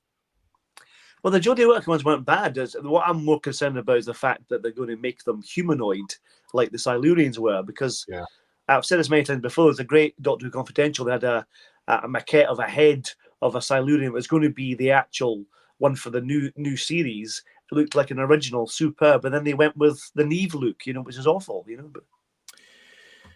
Yeah, and again, that's coming back this Christmas, because we're going to be looking at that in the trailer. It's RTD pinching turds off. And Matt is saying to us here, I won't be watching The War Between the Land and the Sea. I will instead touch grass. I'll touch a blade here, a blade there, maybe a blade over there. Good for you. I mean, that's the problem, isn't it? They've told us not to watch the series. They've alienated us all. And now they want to support us all to come back and support this spin-off. I can't see people doing it, quite frankly. I really can't. Do any of us care? Bedouin's in the chat saying he doesn't care. I don't really care either about this thing. I've not been interested in it since I heard it was going to be coming anyway. They seem to have mashed the two things together. We heard that there was going to be a unit spin-off or a Sea Devil spin-off. It's the same thing. Looks like they've mashed the two things together. Is anybody really, really interested? Peter Venkman Fansite is saying to us, Sci-Fi and Torchwood for a bit, but the scheduling was kind of weird. Okay. What I'm really worried about is going to be an adult version of like Torchwood was. You'll have like Cyberwoman, you'll have sexy Sea Devils, like I said before. That's going to be awful, isn't it? Yeah, we don't want any reptile sex, do we? It's just... No, we don't. No, that's right out. I'm sorry, I don't want that. Well, why would you do that anyway? I mean, you can't change the Sea Devils like they did with the Silurians. They shouldn't have changed the Silurians anyway. Yeah, but you can't change the Sea Devils now unless you're going to make it a completely new film. Now, just bearing in mind that they didn't confirm it was the Sea Devils on the chat. We'll look at that a bit more in a second. BBC One for a spin-off after a very poor season of Doctor Who. Do the Beeb and Disney like burning money? Yes. Yeah. Because it's not theirs. Yes. They really, really do. And what's this from Dalek Eye? Please, no flying Sea Devils, as in the Jodie Whittaker. Jumping, leaping, yes. They're like Superman. They could leap over buildings at single bound. They were quite fast. Yeah. But they can't do that. They're from the sea. They're swimmers. Yeah. Oh, I'll give up. Thank you for that, Dalek Eye. I'm glad I didn't watch that series. And Silky Vamp is saying, I saw today on Instagram there will be a Doctor Who and Star Trek crossover, which is about friendship. We're going to be coming to that later on in the show as well, so stay with us. And Just Jordan is already saying to us, I'll be interested to see Bedweir's analysis of the rating in comparison to Doctor Who when it drops. Oh, we'll be talking about that. You just know we will be looking at all that. We're going to be treating it exactly like the new version of Doctor Q. We will be doing Doctor Who. We will be doing exactly the same stuff as we do for Doctor Who with this thing that's on the way. It'll be easier for Bedweir because the numbers will be lower as well, we thought. Absolutely, yeah. Especially if it goes straight onto BBC. Well, no, it's going to be BBC One. We know it's BBC One, but if they do what I reckon they're going to do and say, well, it's the spin-off, we'll just drop it all on iPlayer. Yeah. And then do BBC One Monday, Tuesday, Wednesday, Thursday, Friday for normal people that don't access the iPlayer as much as fans do. They'll be bigging it up, saying it was a huge success. Sean, excuse me. Hi, Sean Oliver. Nice to see you. I don't think I'll be tuning into anything else RTD is on board. I just don't care for him. I'm like that, Sean. As part of the research and putting the show together yesterday, I listened to so much content with him, and I was saying to Ian before the show, I can't listen to any more from him. I just cannot. His voice now gets on my nerves so much, and it's all the same thing. And on this panel as well, they were singing from the same hymn sheet. They've all been primed. They were saying on this panel at San Diego Comic-Con the same thing they've been saying for months now. Absolutely months. And it was just absolutely ridiculous. Well, it all seemed a bit awkward, I thought. What the bits I saw there, particularly the variety stuff they did, that was all a bit awkward and a bit. What can we say? We've got to watch what we say because we can't give too much away. Ncuti might be leaving, all that kind of stuff, Awful, Well, yeah, there was lots of speculation. Superlev, hello, nice to see you. Superlev, nice to see you. And Lex is saying to us, 5 episodes are very short on this spin-off. Well, in the bigger context, let's do the maths. Bedria, are you still in the chat? Let's do the maths. You've got the 3 episodes that were broadcast with David Tennant. Then you've got the Christmas episode. That's 4. Add 8 for Ncuti Gatwa's first series. That's 12. Add another 8 for his second series. 20. That's 20. Thanks, Ian. Add 5. Add 5. 25. And a Christmas special. 26. There you go. So there's your 26 episodes of Doctor Who. Don't say 26 years. That's far too long. No, 26 years. See what I'm getting at, Who viewers. There's your 26 episodes ordered originally by the BBC and then divided into chunks. That chunk there, then that, which goes into that, then that, then that, then that. So 26. There's your 26 episodes. That's where their money is. So they've actually budgeted it and planned it quite well in my eyes as somebody in business. That's quite good because they've done that whole thing. Oh, we're going to do 26 episodes, but actually we want to spin off from some of that money as well. So we'll put 5 in there. You see what I'm getting at? It's all been very, very well planned. It's all there now to see clearly. I wish the episodes were more well planned as well. Then that'd be quite good. So does Forbidden Man. He's saying again, it's RTD stealing from the past because he's rubbish. Yeah, don't steal from the past. Do your own thing, you know? They can't though, can they? Because you might, the nearest he's got to his own thing so far, a drag queen. Yeah. Please. Kev is saying to us, hiya Kev, how are you? Doctor Who has had the most loyal fan base, like a band. Most of us would put this era down to that of a bad album. We love you, Doctor Who. Just write something we want to watch. You're asking for too much from them there, mate. They're not going to. They're not interested in us. It's this mythical audience they're still chasing, isn't it? Like I've gone on a bit before. And Digby is saying to us, would be a bitter irony if the spin-off outperforms Doctor Who. It's not going to happen, but it would be. Yeah. Yeah, I think they will have to get much, would it? It wouldn't have to get much to outperform the last. No, and if they broadcast it, Ian, at the right time of year over 5 nights, and it's a good drama like something like Children of Earth was, which did quite well in the ratings, I seem to remember. That was a good 5 episodes. I mean, the torture that followed it was naff, but Children of Earth was really, really good, and it was talking point telly when that was on, and I think doing it over 5 nights was the right thing to do.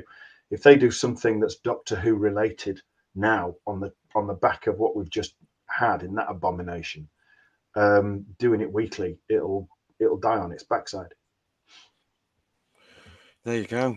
There you go. If it's as good as Children of Earth, that would be superb. But like I said, I'm not holding my breath on that because I want some. Because Children of Earth was like proper Doctor Who, wasn't it? It was scary. It was atmospheric. There were really great stuff in it, you know. And the fact that Peter Capaldi was the lead in it helped, or one of the leads. It really helped because he got that part brilliantly correct, didn't he?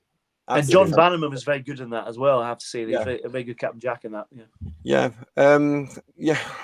It's just nonsense. We had this. I was talking about this spin-off as we are here. We had this on X over the weekend. Pete McTeague himself said, "The little secret, something I've been working on with Russell T Davies. It's going to be brilliant." So at least Pete McTeague is confident. Now, Pete McTeague, of course, we all know because he's been behind the trailers for the Blu-ray box set collections over the last wee while. He's been behind those wonderful scripts. Is he strong enough to rein in RTD? We will soon be finding out. And Jane Tranter, of course, the part owner and one of the heads of Bad Wolf. So excited to be starting filming this soon. Fabulous scripts, attract a brilliant cast, and we're away. Thank you, Russell Davies and Pete McTeague. It was picked up by a couple of papers on Saturday morning here in the UK. Not many, but a couple. Radio Times being one, but I'm fed up of reading things out from them. So let's go to this one, shall we? This is the Woke Guardian, who love Doctor Who. Surprise, surprise. Let's see what they say about this, shall we? Russell Tovey and Gugu Mbatha-Raw to star in Doctor Who spin-off. Writer Russell T Davies says drama The War Between the Land and the Sea will shake the Whoniverse to its foundations. Russell Tovey and Gugu Mbatha-Raw are to star in a Doctor Who spin-off called The War Between the Land and the Sea. It's been announced. They will lead the cast alongside Gemma Redgrave and Alexander Devrient in the series, which was created by Doctor Who showrunner Russell T Davies. He has co-written the series with Pete McTeague, who has also worked on Doctor Who. Redgrave and Devrient are no strangers to the sci-fi series. Redgrave will reprise her role as Kate Lethbridge-Stewart, Commander-in-Chief of Unit from the main show, while Devrient will return as Colonel Ibrahim from the Smurfs. The action begins when a fearsome and ancient species emerges from the ocean, dramatically revealing themselves to humanity and triggering an international crisis. With the entire population at risk, Unit steps into action. The series was announced by the BBC and Disney Plus, which airs the show outside the UK on Disney Plus at San Diego Comic-Con. Tovey, best known for roles in Being Human, Feud, and Looking, will lead the show, alongside Mbatha-Raw, who found fame in Bell and Beyond, The Lights, and has also since starred in The Morning Show and Loki. Davis said, "I'm so lucky to work with such a magnificent cast, and this is a huge, muscular, thrilling." As you can see, this is all from the same BBC press release. It's all there now. It's the same stuff. We've had this going on since the very beginning now of Ncuti's series. So it's very odd these days. It continues, though.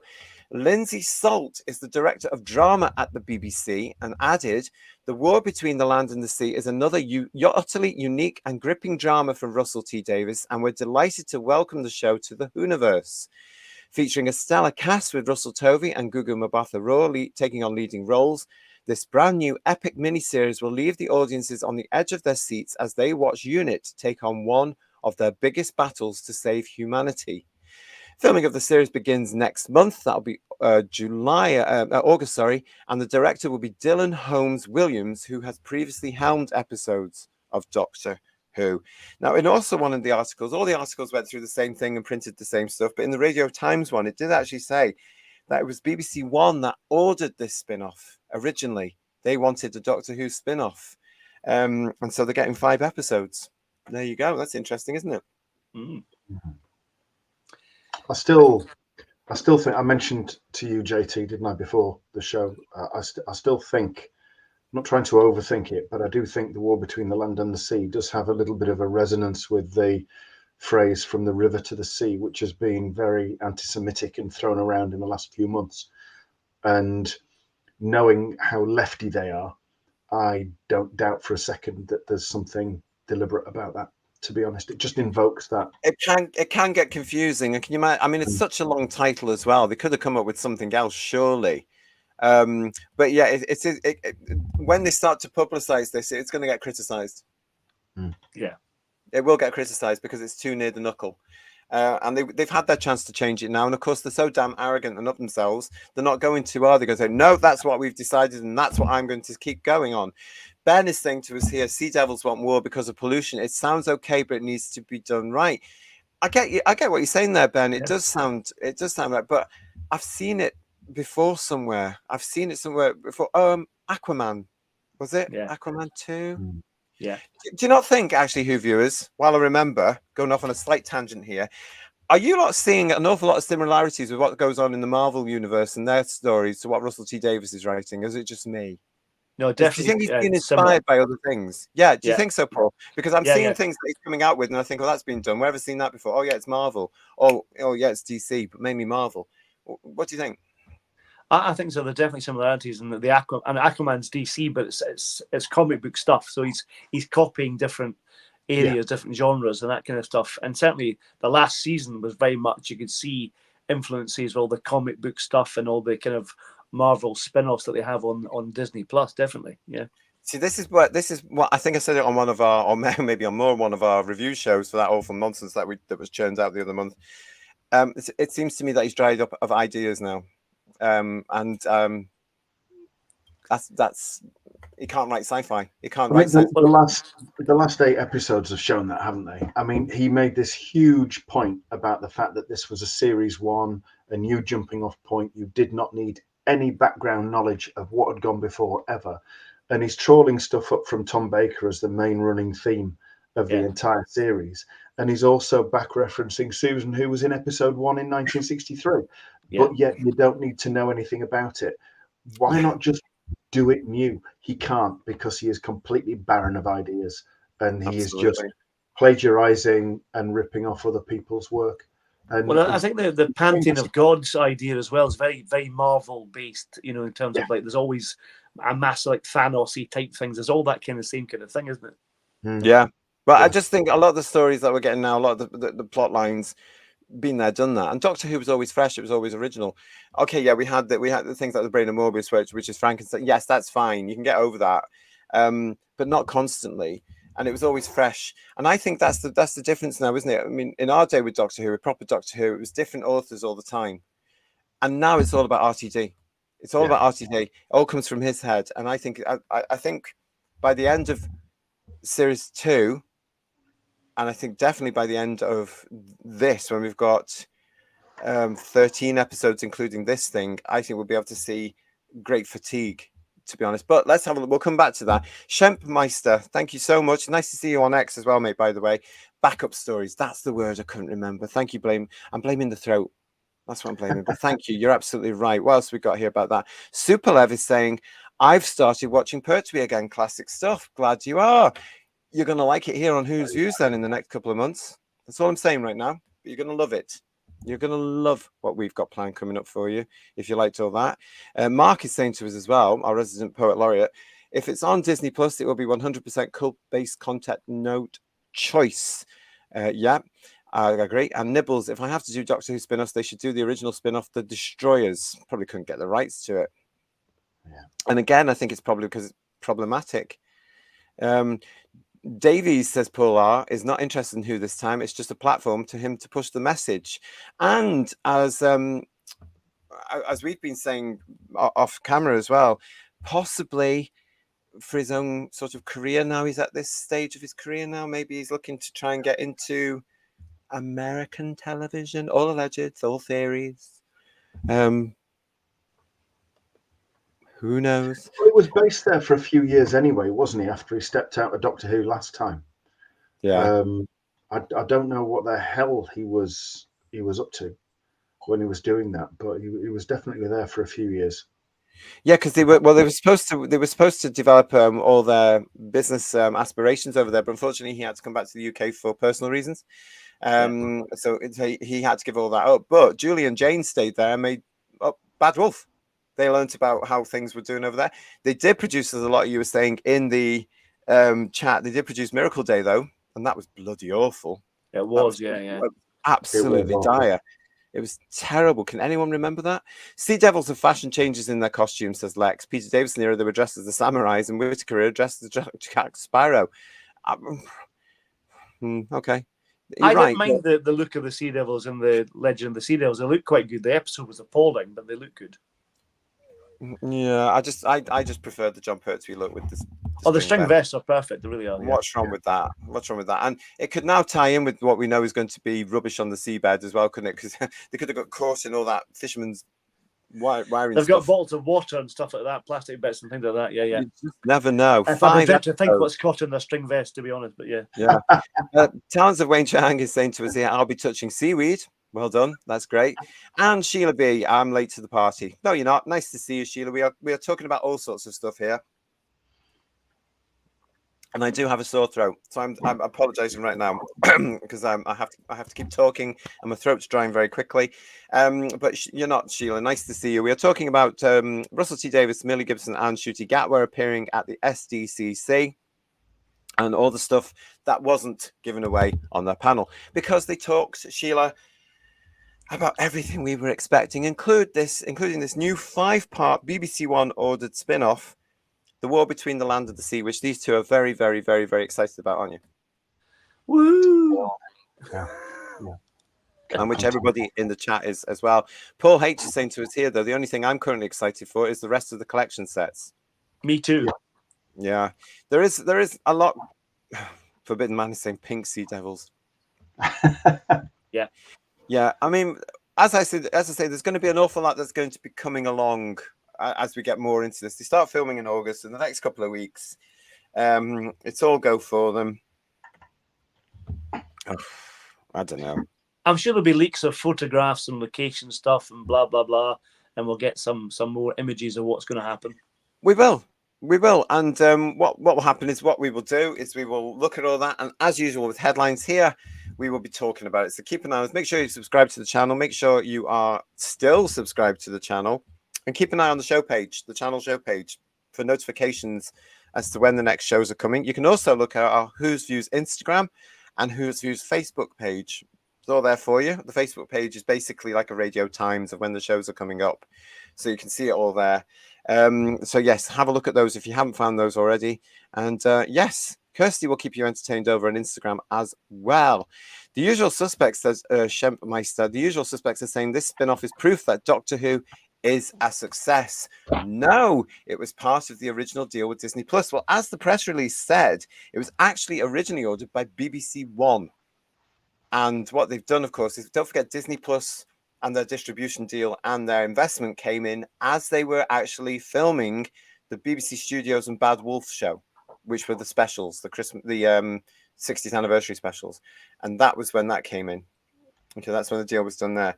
So this was already on board. This was planned. It just meant that, as we counted out before, they had the money to actually do what they wanted to do. 26-hour episodes, basically. All there. That make sense, guys? Mm-hmm. Yeah, it makes sense. I just wish they wouldn't. Well, sadly, I think there's more of the same to come for season 2, isn't there? So we've got all that to look forward to again. Hi, Superlive. Nice to see you there. Lisa is saying to us, after dinner time tonight, we'll be watching Curse and the Monster of Peladon back to back. Gosh, you're going to have a long afternoon there. Or evening or whatever. Yeah, but fantastic viewing there for you. What else we got saying here? Andy is saying to us here, I hear they were double downing on whether Gatwa will do a third season. Well, let's look at that, shall we? Lots of speculation over that here. They are still waiting to see if the green light has been given in whatever format to a third season. So there's been lots of things about, oh, shoot, may not be doing it. Of course, he might not be doing a third season because there might not be a third season for him to do. I can more or less guarantee you there will be, because as I've said before, BBC Studios and Bad Wolf don't need the Disney money. They can still churn out another 8 episodes. They could even go to another 13 if they wanted to, but they're not cash strapped, these companies. You know, they've got the ability to do it. If they wanted to do it, they're not going to be filming anything for Doctor Who until next year if they do it. But they're not going to talk about anything at SDCC or anywhere else at the moment when there's negotiations possibly going on with Disney Plus. Then they're not going to talk about it, are they? We're just all going to have to wait. And it's not the first time an in-doctor has been out of contract. Look at Matt Smith during the 50th, for instance. He was out of contract. So it's happened before. So, you know, it's just people speculating that he's out of contract now, therefore he's left. And he's not necessarily, has he, sadly? No, he's just out of contract. Yeah. Out of contract, you know, you know, yes, he's going to do some other stuff, but he's got the time to do it because they're now going to do this thing. Then they'll have a production break after that. So I reckon this will take them up until the new year. Yeah. You know? Yeah. And then Doctor Who will be back filming next year, I would imagine, for another 8 episodes when season 2's out next year. So that's how production works. So I think it's unfair at the moment to actually speculate on the fact whether or not he's coming back or not. If he does, he does. If he doesn't, he doesn't. But I think it's probably likely he will come and do a third set of episodes, personally. I did say before, I think originally when he was cast, I would expect him to do a bit of Eccleston on it and kind of do like maybe a year and that's it, then go. And this is the 2 halves of season 1, season 2 feel like one big season, don't they, really, in terms of it was the amount of episodes, you know what I mean? Yeah, from their point of view, they filmed 18 episodes, including the Christmas specials. Yeah. 18, even 19 maybe, because they filmed it all as one season. They just split it. Yeah. So you had the Christmas special there, you've had season 1 there, you've got a Christmas special there, you've got that there, possibly even another Christmas special after that. But they might do that next year. I don't know. Yeah. But they did. That was a long run. It was the equivalent of what they used to do with 9 months in Cardiff. Yeah. That we all heard various actors complaining about after a little while. Oh, I've got to do 9 months in Cardiff. So he could do that, and then he could go if he wanted to and do an Eccleston on it. But, you know, them thinking that would be like as big as 2005, and it's not proven to be the case. Yeah. I like all these comments that are coming through here. It all stemmed from Mark Milford said, Paul Hodgate said, when you say well planned, ... and Dr. Wants coming back out. Yeah, I was going to say, shame they didn't plan the scripts as well as the budget. Yeah. Well, it's true, isn't it? Plotting's essential. Yeah. It really is. Problem being is saying to us, for all of RTD's talk about progressing and moving things forward, his entire career in Doctor Who is all about plundering the past and doing a really bad third-rate copy. Yeah. That's exactly it. Yeah.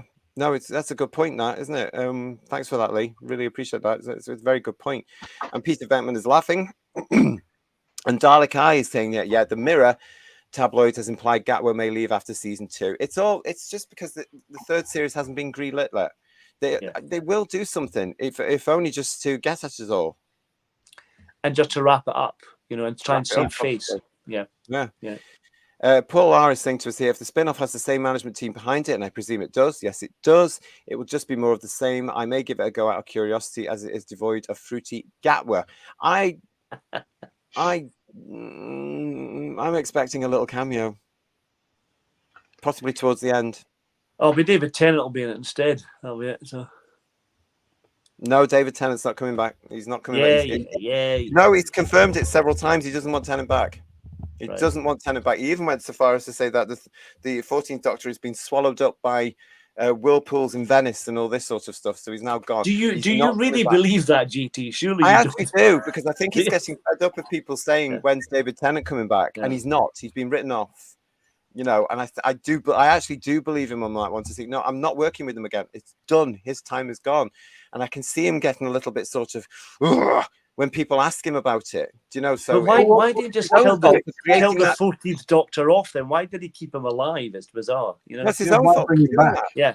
It's his own fault for doing that. In this, he's done it because he thought he could bring all the original actors back in some sort of way without using time travel. which is the main way to bring that back. Why is he worried about such a trivial thing? The Doctor can come back anytime you want if you write it properly. It doesn't matter, because he's not writing it properly. But put yourself in his place. You are dealing with fans. Oh, please no. Hundreds of them. You are dealing with hundreds of fans, and all they're asking you is, when's David Tennant coming back? I tell them to F off, quite frankly. Yeah. But it's his own fault. He's brought it on himself by not writing the episode properly and just doing a standard regeneration, because he would have avoided all that. But he had to go and try and be different and clever. But I don't know why he's so worried about the narrative bringing back the Doctor, any Doctor, whether they're Sylvester McCoy, Colin Baker, and they're aged now because they're older, and that's what happens. It doesn't matter if they're older. We'll accept the fact they're older. Just write it into the story. It's fine. Yeah. But you're right. It is his own fault, though. But I mean, when he did bring him back, and you have the character in one of the episodes questioning why he's come back with that face again, and still not answering it. Yeah. You know, he's. I think he lost himself partway in that. He thought he brought him back because he thought it was a smart idea, and then realised that there was nothing he could do with it. He wrote himself into a corner. I mean, what he should have done is just done the 10th Doctor and Donna in untransmitted stories from their time in season 8 before what happens with Donna happens. Yeah. You know, you could have even put some sort of hints in those stories as to what was going to happen to Donna, because the viewer all knows, the British public would have known as well. But no, he had to say, no, this is an official 14th. They should have, but you know, hindsight is a great thing. I reckon he possibly could be just going, oh, what did I do there? What could I do? We'll never know. Well, we might do one day, but anyway. Well, it's still the same thing. I mean, I told you on either various commentaries or on Unleashed that he said he wanted a happy regeneration, completely missing the point of regeneration in the first place. Yeah. Well, as I said, I've got no sympathy for him because he's tied himself into a corner. And as long as that incarnation is still living in Chiswick, he's going to get asked that question. Yeah. Absolute nonsense until he does something to say, well, actually, maybe something's happened there. Stuart Barham is saying, does the Whoniverse have any roots to shake? No. Not really at all. No, because nobody's watching it and nobody really, really cares. So thanks for that, Stuart. And Stephen Braddock is saying, if it's going to be a war that unit has to fight, can we finally get them back into battle dress instead of civvies? You would hope so. Nice. Bit of authenticity, definitely. Yeah. Well, it's going to be romantically inclined as well. Isn't Kate and Father Abraham connected together? Aren't they not a couple? Well, it was hinted at the last episodes in that awful thing with I can't remember what they're called now. Probably got a little family of Smurfs now. Possibly, yes. Yeah. I mean, there is a romance going on there, but do you know what? I don't mind that outside of Doctor Who because these are human characters. Yeah. So I don't mind that. But it's still more soapiness, isn't it? To be honest, isn't it? But yeah. If it's written well, I don't mind it because I can believe in human characters having relationships. I just don't like it in Doctor Who with the Doctor because he's an alien. But these are aliens. These aren't aliens we're dealing with. We're humans. And if they write it properly to be able to say, oh, look, they've got these things going on as well. I can live with it. I can forgive all that. You know, I'll go with it. But we'll soon find out when it's broadcast next year. Matthew Pounder is saying to us here, the war between Russell and the audience. That's what it should be called there. The audience have won. So far, the audience have won, yeah. Yeah. And Peter Venkman Fansite is saying to us, I'm sorry, I can't concentrate on the words over the sound of butts being kissed. I'm sure there was an awful lot of that. And I think the spin-off is a big mistake, says Andy Gladhill. They could have had 5 extra Doctor Who episodes instead. Really? 5 more of them? Well, only if they filmed them and sent them straight to missing episodes. I couldn't have lived with 5 more of that nonsense, Andy. I'm sorry. 8 was more than enough. I was actually done by episode 3 with the blooming thing, really. You can go and look at our reviews and you can see us all gradually being brought down by it. Will John Levine as Captain Benson come out of retirement? Captain Benson, he should be blooming brigadier or more by now, surely, shouldn't he? Yeah. But wasn't he selling second-hand cars somewhere? Sadly, but, you know, it depends. Now this is where it gets funny because didn't somewhere in one of the offshoots, didn't they send him back to unit? Didn't he get recalled? Was that wartime? Was it the Keith Barnfather drama? Was it that? It might have been Keith's thing. Yeah, it might have been because I could never see Benson selling cars. Benton. I couldn't see him doing that. Don't forget the teabag mystery. That has to be canon now. Please, no. Yeah. Can you imagine? Where did they start this? Daryl's joining us. Hello, Daryl. Nice to see you. They can't hate pollution that much because they culturally appropriated fishing nets for vests. That was my point entirely. Yeah. Absolutely. Oh, there's problem being saying to us, Benton should be Brigadier Benton by now. Maybe even, what's higher than that? A colonel? No, Can you imagine him being a colonel? Colonel's lower. Oh, is it? Oh, sorry. Oh, I think that'd be funny. Stop it. Hartnell's going to behave himself. Hartnell's Ghost saying to us here, bring back the Zarbi, please. They'd all be CGI now as well. They'd look wonderful, but I just wouldn't trust the story at all. Can you imagine what they would do with it? So, yeah, so this is us talking about the now officially announced spin-off, for the first spin-off under the Bad Wolf BBC Studios Disney partnership. The war between the land and the sea. It is on the way. So we'll see how it goes. But here's the cast again for you. It's going to be starring Gemma Redgrave and Alexander Devrient with Gugu Mbatha-Raw and Russell Tovey. I am really, really not surprised that Russell Tovey's in this thing, I have to say. There's just something there. I just thought, yeah, one for the family. Well, didn't Russell, wasn't he keen to have him as a doctor at some point, wasn't he? Oh, really? Yeah, apparently so, yeah. Oh, really? Mm. Oh, thanks for the shout-out. Players. Sorry? It's definitely one of his favourite players, isn't it? Oh, well, they get on like a house on fire. They all know each other, don't forget these people. They really do. It's all quite clicky.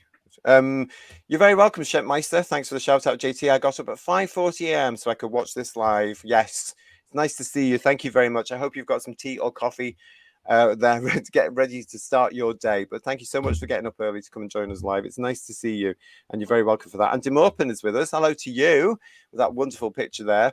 Russell's writing feels like a poor AI that's being fed a bit of Doctor Who, all the new Marvel, Star Trek, and Star Wars shows, and leftist Twitter threads and mix them all together badly.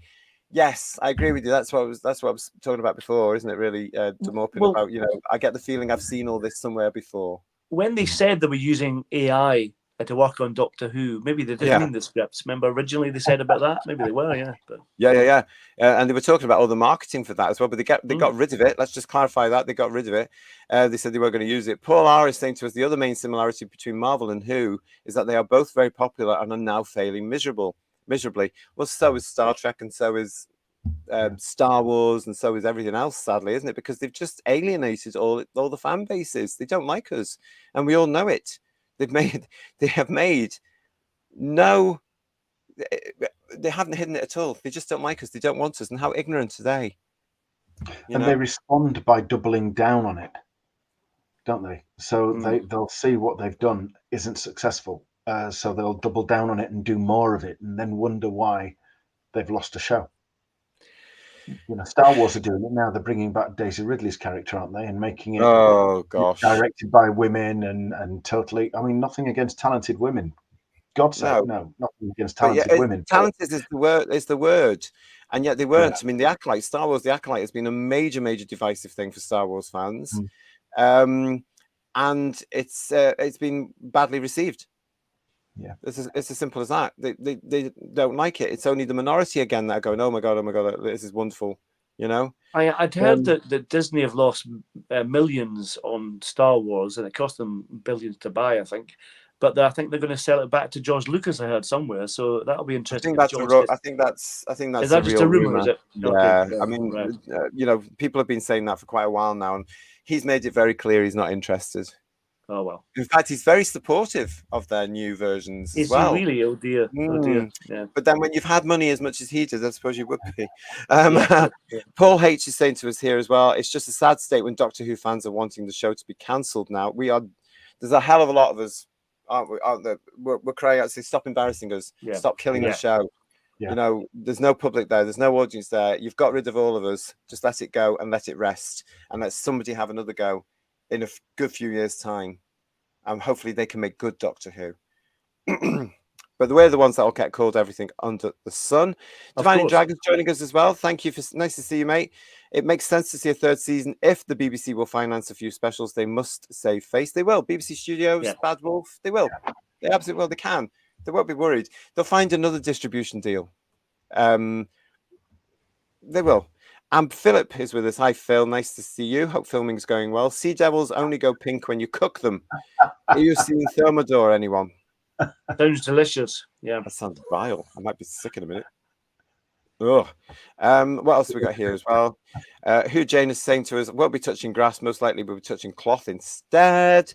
And Silk Vampy, Silk Vampy is saying, I think it's about to watch the theatres play on time traveling becoming reality. That includes everyone who's here as part of it. Crazy dream of mine. The world needs a doctor, a real one.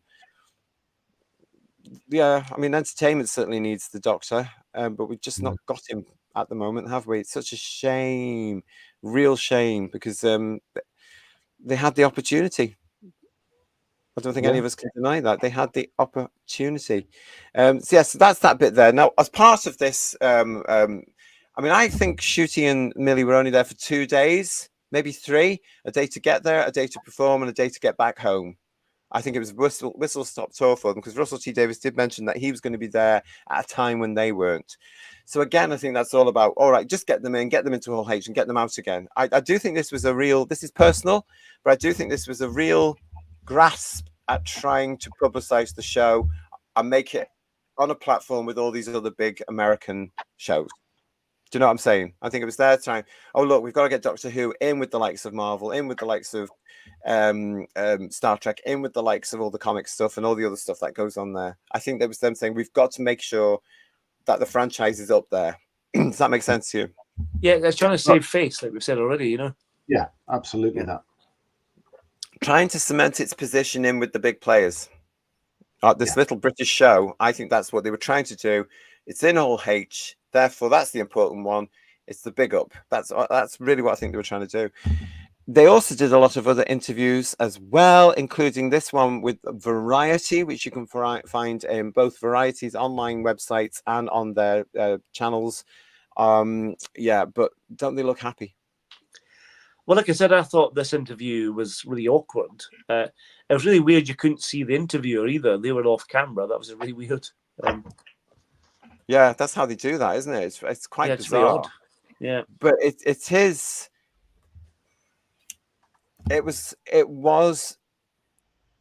felt to me like it was uneasy and false. Well, when they mentioned about what's coming next, how many seasons will you do, Russell kind of backtracked and said something along the lines of, we're working on season 2, it's not finished yet, with all of the post-production, blah, blah, blah, trying to sell the fact that was a good thing, but we don't know what's happening, after that, but so we're trying to just make season 2 still happening a really good thing. So yeah, they're preempting that because they're not prepared to talk about anything else at the moment, because they don't know either. They don't know which direction they're going to be going in. They don't know if it's. But it seemed very cagey, don't you think, though? Yes, and I just got the feeling that there's more going on than we're entitled to know. Yes. Does that make sense to you? When you get that, because they even in the interviews, Ncuti and Millie were constantly looking at the showrunner as if for permission to say things. Yes. And as I said to you before, at the top of the show, all they told us was stuff they'd been saying before. It was all very much scripted. Oh, this and this and this and this. Does anybody else did you in the chat notice this as well? Have you watched this? Did you see that? I haven't seen it, but I've just looking at that photograph, it's almost like a terrorist hostage video, isn't it? You imagine there's 2 people with guns just off camera, making sure that they read the script, or else it doesn't look comfortable by any means. Yeah. We've got Stephen saying they told us to go away and now they want us to come back. How arrogant and hypocritical. And Matthew's pointing out that Gatwa was wearing clothes for once. I should hope so. I really should hope so here. Cute Pyro's joining us. Hello. Nice to see you. But yeah, it was just uncomfortable viewing is what I'm going to look at when they were together. Even on the footage we've got of the main panel of them all together, it just. Well, I can't remember which one it was, but this kind of blended into one a little bit. But which one was it? He said that season 2 is more of the same, so singing, music, breaking the fourth This wall, one. blah blah blah. Was it this one? This Yeah, one. because it's like Yeah, it God was this Almighty, one. yes. Because he did confirm what we've been talking about and worried about for the last few months now. He did confirm that season 2 will have a musical episode. Oh, yes. We all thought we'd got it done and dusted with that awful drag queen effort. But no, there's another one coming. I bet he's coming back at the same time for the music. I bet he is. Yeah. Don't doubt it. Yeah. Oh, God, It's going to be awful, isn't it? It's going to be absolutely awful. But, yeah, that's going to be in series 2, the musical episode here. So, yeah, there were no questions actually from the fans in the audience as well that were dodgy. I would have loved to have been in something like that, guys, to be able to say, what do you think of your ratings? I would love you to have been there as well. Oh God, what lessons have you learned from the massive failure of your first series? Even though you got number 2 in the can, are you going to course correct for number 3? I would have loved to have that opportunity to say, but all the questions that were coming through were typical sort of real weak fanboy. Yeah, we know the sort of question. Yeah. What was your favorite planet? Who was your favorite guest artist? To which, of course, the answer was the drag queen, who apparently got a round of applause in the Blood Hall. I think that the course correction, obviously, they can't course correct on season 2, but by the time they try to course correct on season 3, it's too late, isn't it? Yeah, probably. Potentially, because they've done the damage over 2 series, haven't they? So well, probably because there's not going to be any audience there, is there? Yeah. None at all. Let's think about that. So if they do that, if they do course correct for series 3, yes, it's far too late. Far too late. Because that'll be 2026 by the time that's out, won't it? If it goes to the same sort of pattern. So yes, it would be. It would be. Any course correcting would be admitting they made mistakes. Yeah. And I can't imagine Russell T Davies admitting he's made a mistake for anything. I just can't. Well, he's not going to. No, he wouldn't, because we're all wrong. We know that as well. Yeah. I mean, we know that from the blooming people surrounding him, including, I'm going to say the word, tenants. We're all the wrong ones. We're all the ones on the wrong side of history. Really? You think so? You utter weirdos.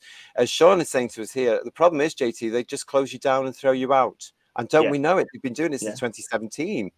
And Paul H is saying to us here, he's supposed to have said there will be more fourth wall breaking. There is supposed to be a reason, but he isn't going to explain it. Davies is an idiot. Yes, you're right, Paul. There's some list to talk about here. Yes, he has. He said that the fourth wall breaking is now a thing because he likes it. Basically, Paul H, that's what it was, wasn't it? He likes it.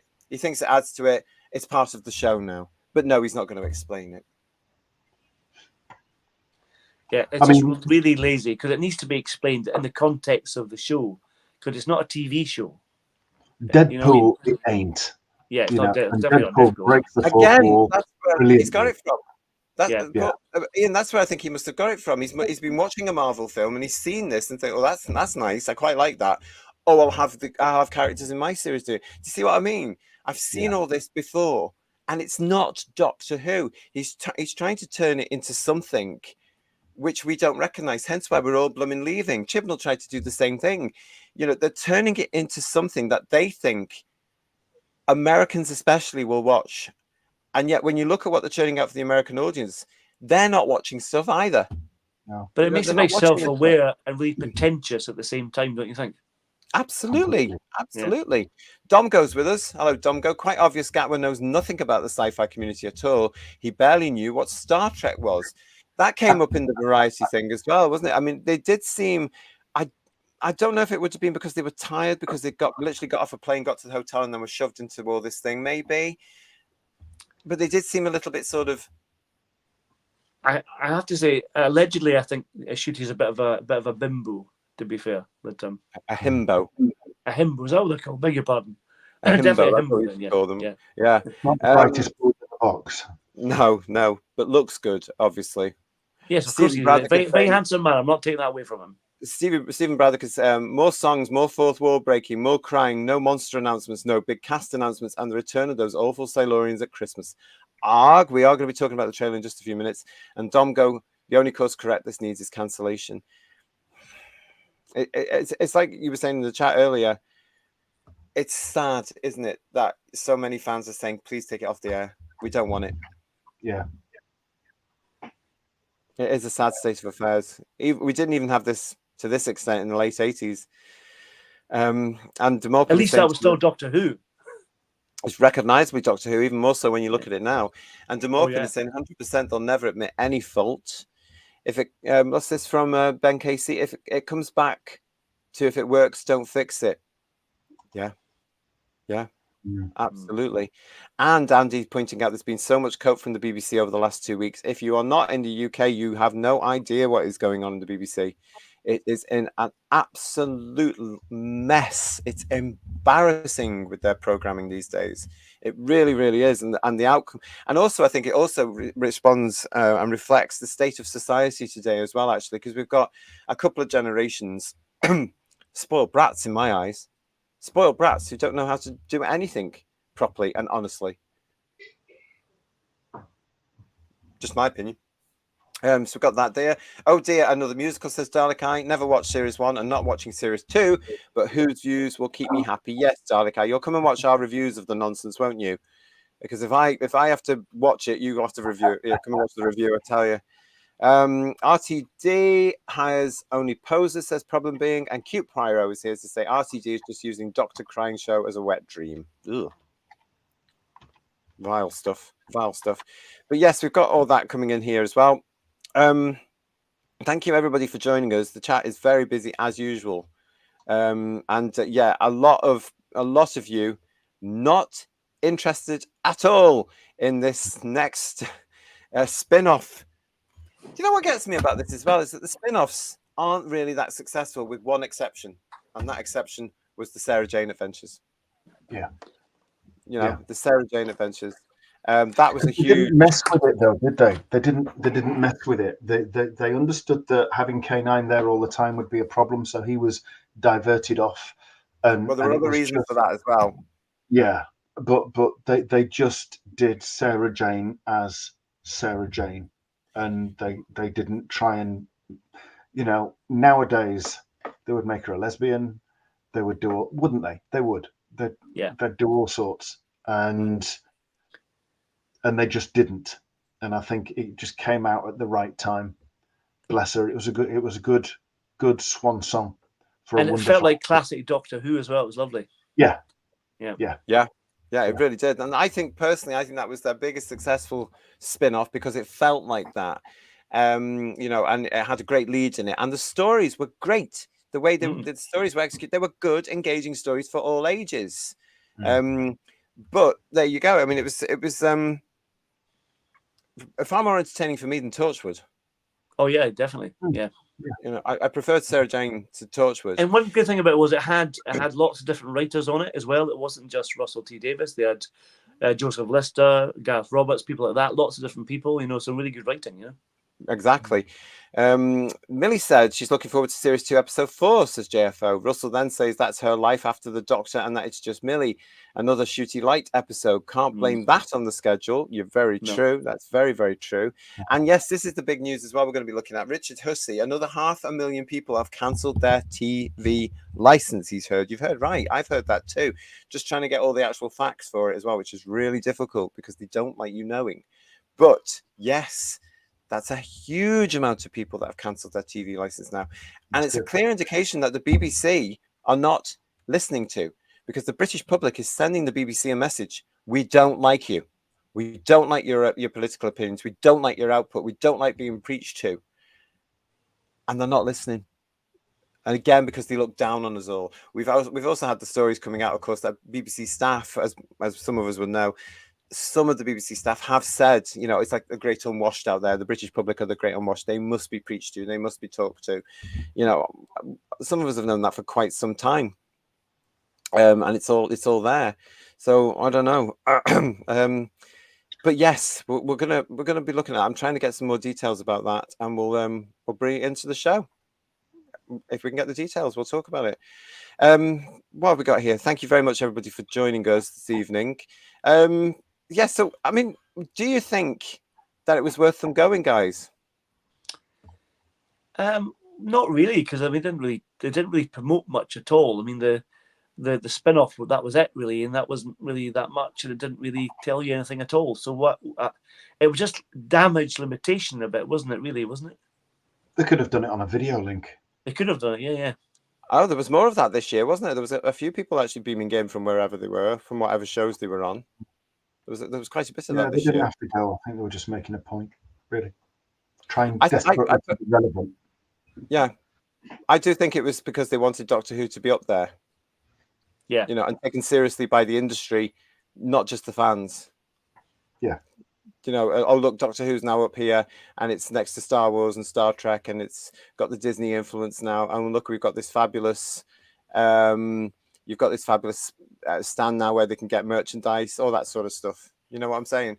Hugh, thank you so much for your super chat there. And yeah, I have to say, Hugh Janus a few times because Kirsty loves it. There you go. Hugh Janus.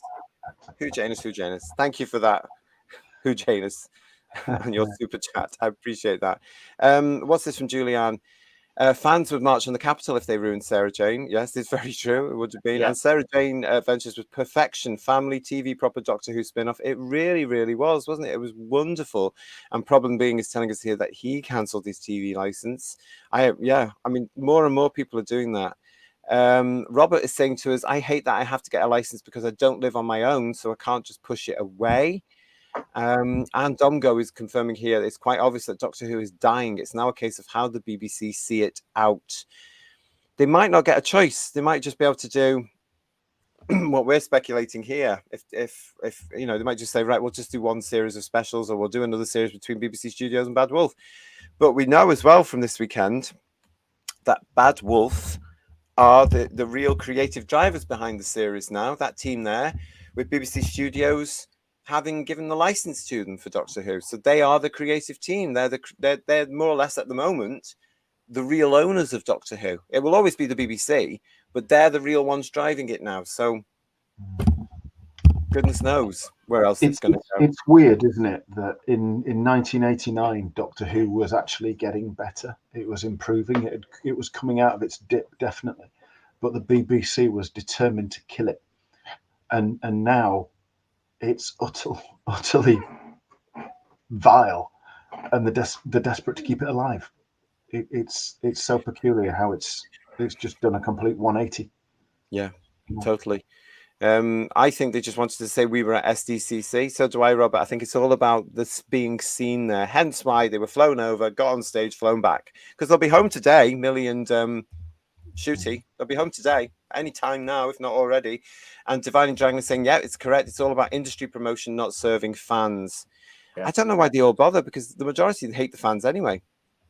Yeah. And Paul Rose is saying, I'm sure I saw at the start of the chat that the hall was full. How did they manage that? A free ticket and burger if you attend? Well, I just said there were half of them are cardboard cutouts, so there you are. But well, yeah. And did you hear? Did you hear? Says Glenn, the bit where RTD said all the loners, all the freaks, and all the nerds now rule the world. He made it sound like outcasts of society are all Doctor Who fans. Yes, it did. Glad you're still alive, Glenn. Yeah, I'll leave him to believe in me. You're all right, aren't you, Glenn? You're all right. We're keeping you company. Yeah, he did say, he did imply that, you know, all the geeks, all the freaks, all the loners, all the sci-fi geeky type people now ruled the world. No. You know, I think he meant something else personally. Ruled the world, or was trying to rule the world. His cult. But yeah. I mean, what he said there, I just thought, oh, that was another stupid thing to say. You might have meant it as a nice sort of, oh, look, the geeks are everywhere now, but we always have been, but we just haven't pushed it as much as they do these days. And also we didn't have the agendas that they seem to be pushing today. You know, it was just a silly thing to say in my book. He's not known these days for engaging his brain before he puts his mouth in gear, though, is he? No, he's just trying to be clever too much. Yeah. Like his typewriter or word processor or his keyboard, whatever you want to call it. Yeah, exactly. Silk Vampy is saying to us, I saw the new trailer for the Christmas special 2024. I like the look of the big girl main cast. I'm a big woman myself, and I think it's funny. Well, let's move on to that then, Silk Vampy. Because, yes, they did show the trailer. Again, they had to have something that was in there for the trailer, didn't they? And the trailer, actually, let me show you this beforehand. This was them. Look at them. This was them on stage doing the usual, oh, look at us, with lots of people. They look like cardboard cutouts as well, to be honest. But it's a green screen. Yeah, yeah, green screen. Yeah. But this was Nicola Gochlin. I hope I'm saying that right. I did get that before, but I can't remember. Nicola Gochlin, who is starring as Joy in the Christmas episode for 2024. Now, this was filmed ages ago because I saw her wearing that dress and having that makeup when she went to an awards ceremony months ago. I think it may have been the BAFTAs. So obviously they took the opportunity while she was out and about to say, listen, will you do as a quick piece to camera? But what happened here is that she introduced the Christmas special trailer.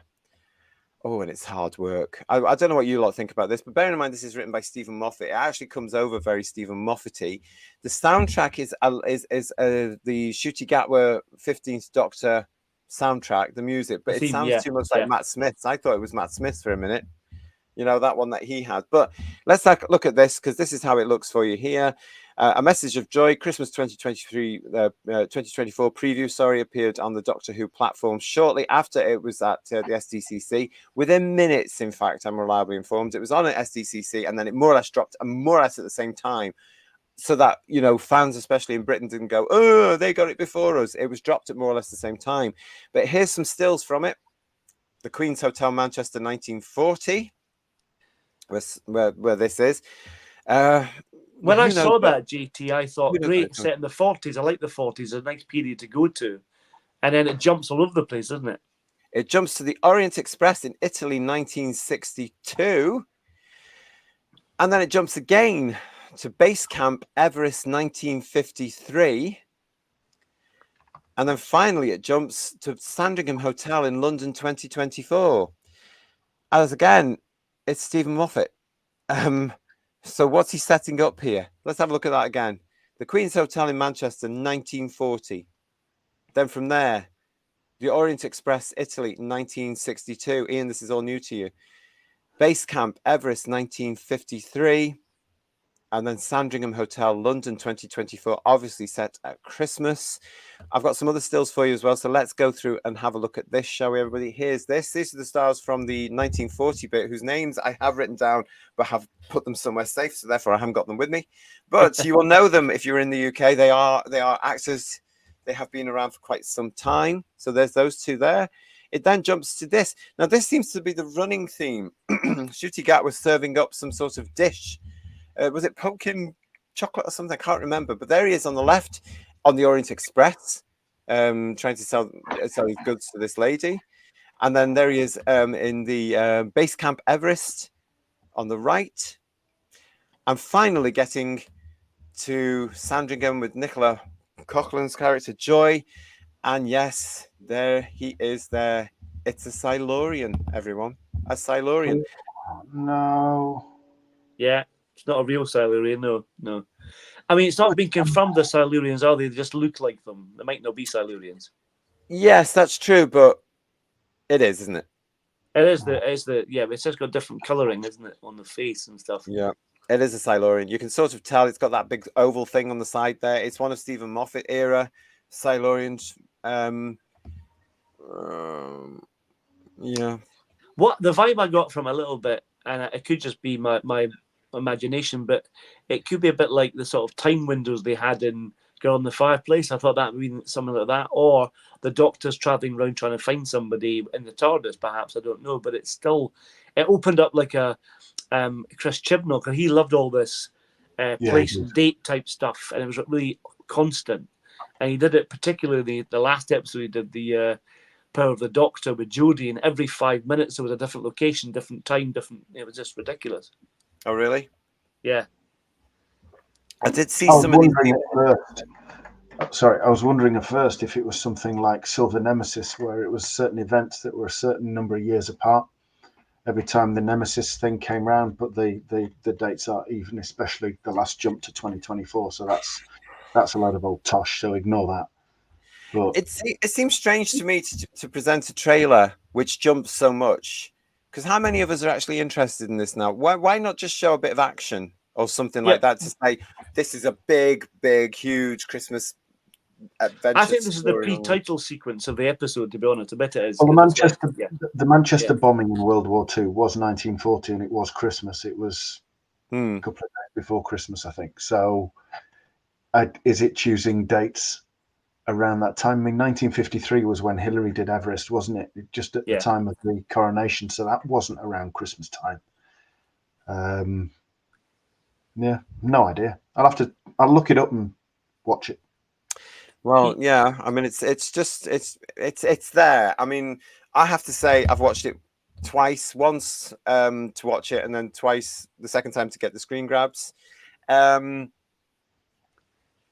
rocked my world at all. I just think, oh, really? Did you notice as well? He's wearing the leather jacket costume again. I did notice that. Yeah. They've gone back to that one, which is now the sort of look that he should be sporting all through the series, but he's not going to. He's got the big tan leather jacket on everybody and an orange version of the shirt he was wearing in last year's Christmas special. So why don't they just keep that? Because that's the one obviously he's more familiar with, he's more comfortable with, sells the idea of the Doctor better for him. It just drives me insane. Hello, Raymond. Nice to see you, Mr. Williams. I watched the new trailer and it convinced me not to watch the Christmas special. Great job. Gatwa has that effect on me. He never convinces, even when it's meant to be in comic moments. And Paul Richards saying the trailer was so bad. Gatwa being OTT and annoying like a fly around a cow's. Yes, better not say that just in case. But and Bedouin saying to us, it wasn't a trailer. I ask. They're calling it a trailer, though, wasn't it? It wasn't what I would call a trailer either. It's not the sort of trailer I would see. It was just a series of clips. And Glenn's saying to us here, Doctor Who is loved by everybody in every walk of life. That's how I've always seen it. If loving sci-fi and Doctor Who makes me a nerd, then so be it. But it's just a silly label, I think. Absolutely. What do you think about the trailer? Have you seen this alleged trailer? Bedouin is saying he thinks it's the pre-title sequence as well. Yeah. It probably is. They probably haven't thought about a trailer yet, which means that we'll be coming back to talk about it. Robert is saying to us here, it was dull and annoying with the repeated cinnamon toasty and caramel latte or whatever it was. Again, what relevance is that going to have in it? It smacks typically of Moffat. It really does, where you've got that sort of gag, what he thinks is funny. It might be funny. We haven't seen it yet, but at the moment, it just looked a bit stale to me. Just thinking, what the hell? That's why, you might all be right. It might not be a trailer. They called it a trailer. It could be I mean, you need a trailer that's going to sell the episode. You want excitement in it. You want a bit of a story. It's a teaser. It's a teaser, isn't it, really? That's what it is, a teaser. Probably. Marjorie, hello there. The Christmas special trailer is appalling. And Dividing Dragon saying, every time I saw Gatwa show up in the trailer, the hackles went up on the back of my neck. I don't think you're the only one actually there. And this is saying, Sean, it was written by Moffat. It's a surefire winner then, and I can't wait for that. And I certainly won't be watching the Christmas special. It looks absolute pants, says Domgo. Paul, don't get excited, Mr. Rose, because he's saying the Yeti because it's set in Everest. Not a chance. No, it's just a coincidence. It's just a coincidence. Don't go spreading that rumor. Nicola seems adorable, says Demorpin. Shame everything else is so lackluster and annoying. Yeah, I mean, she's known for, I know her for Derry Girls, which I laughed and laughed and laughed at. Yeah, she's very funny. It only finished a few short years ago, and it probably wouldn't get made again now because it's actually funny. She's got a real bubbly energy. She's got a lot. She's going to act Ncuti off the screen probably. Allegedly. Well, you never know. But the fact in Derry Girls, she was playing, a 14, 15, 16-year-old girl. She did it so well. Those girls were so believable in those scripts. It was wonderful. If you haven't seen Derry Girls, check it out. Go and look at it. It's so funny. And also, she's now known for Bridgerton. Yeah. Which I've never seen, so I can't comment in there. But here she is in Doctor Who. Again, I think they'll be expecting an audience to come back with it. But it didn't work for Rogue, did it? No. So I don't know if it's going to work for this one. The only thing that they've got going for them is the fact it's going to be on Christmas afternoon. I'll say Christmas afternoon. It might be in the evening, but I'll say Christmas afternoon.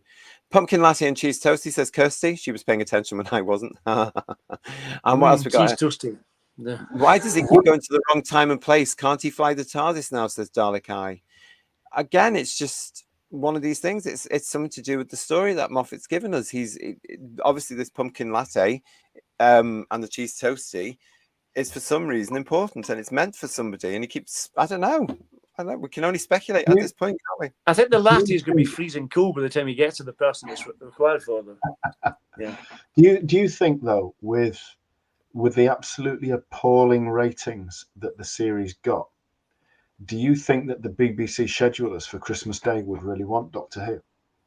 Because that's going to be a sheer magnet for the other channels. Put it this way: Mrs. Brown's Boys is still on. So they don't care about that either. So they don't care.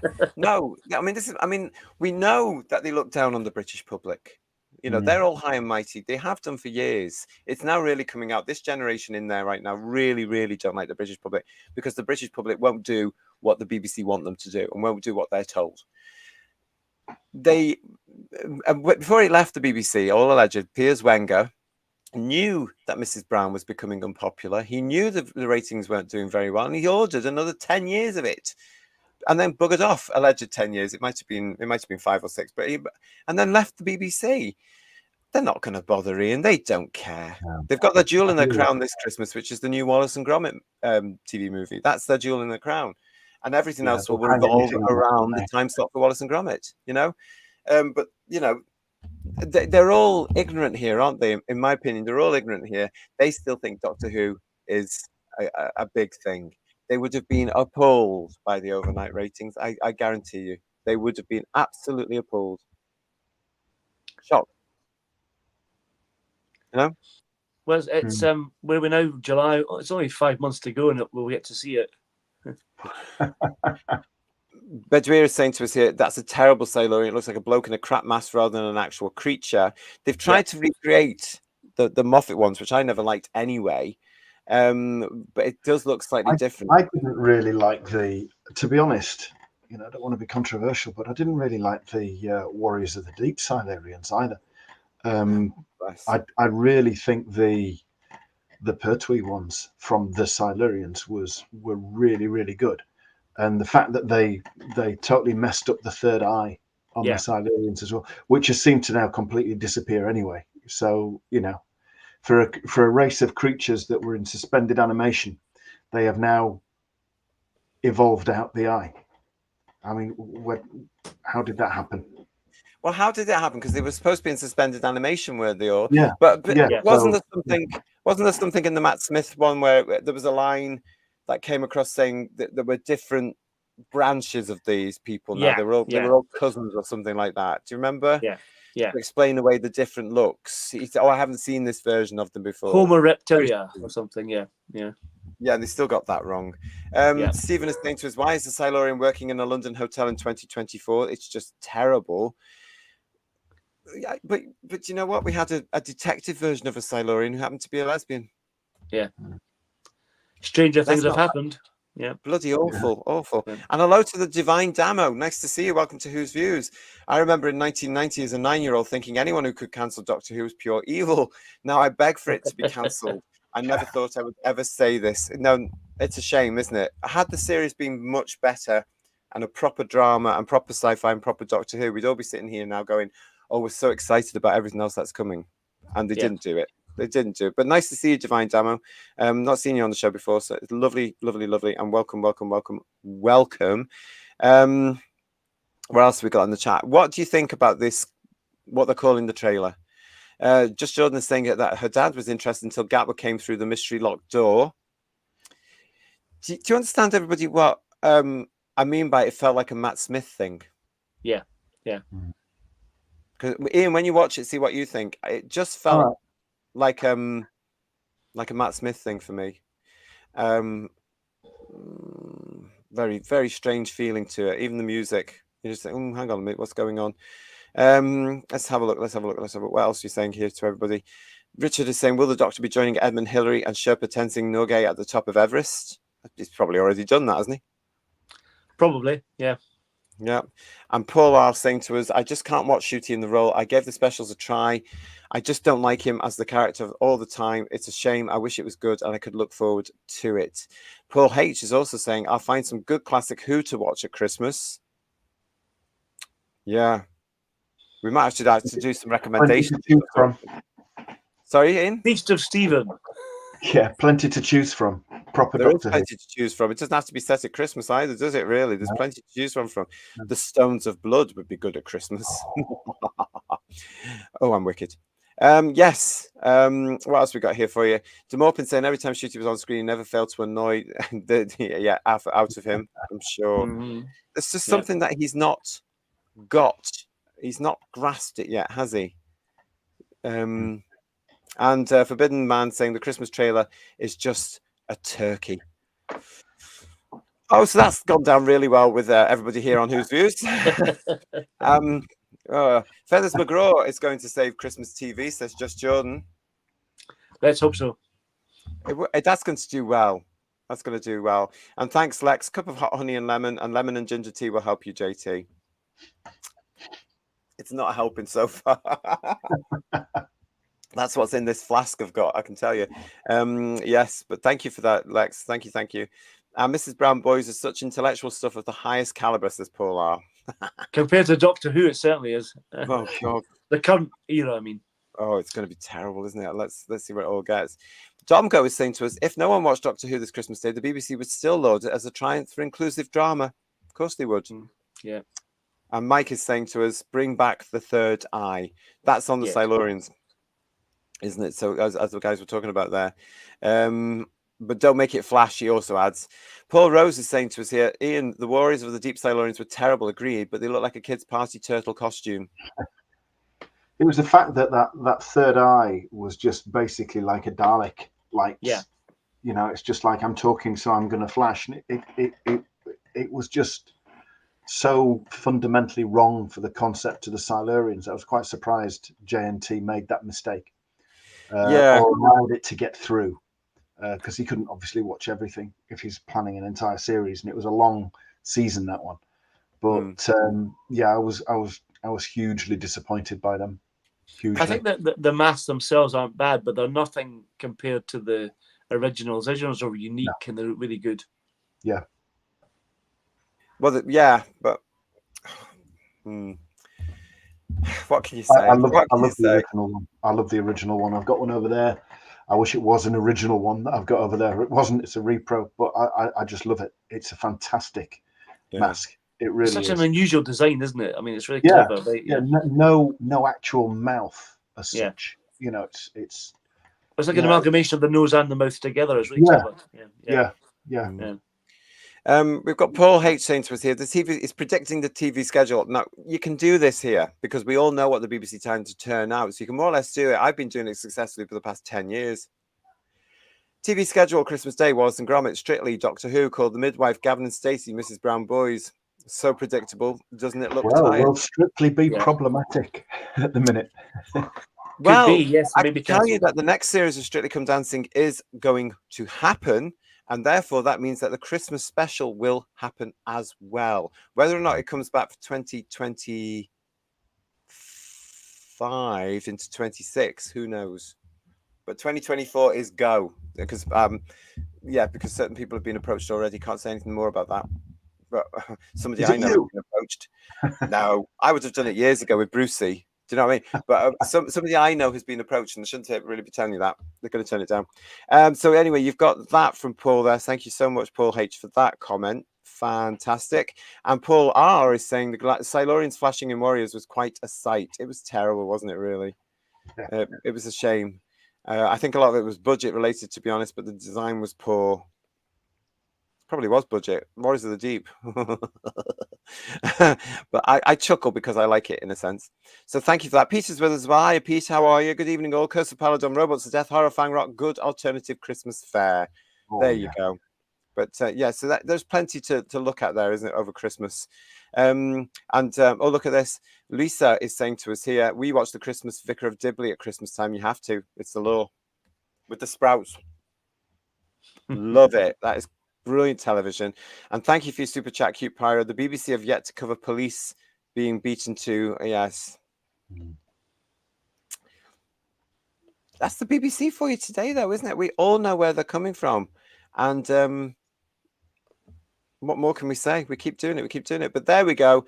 So that's the Christmas episode coming back with this chap here, whose name I can't remember either. But thank you so much for all your comments on that one. But yes, it's on the way. And that was the preview. There we are. It's not a trailer. They're calling it a preview. Christmas 2024 preview.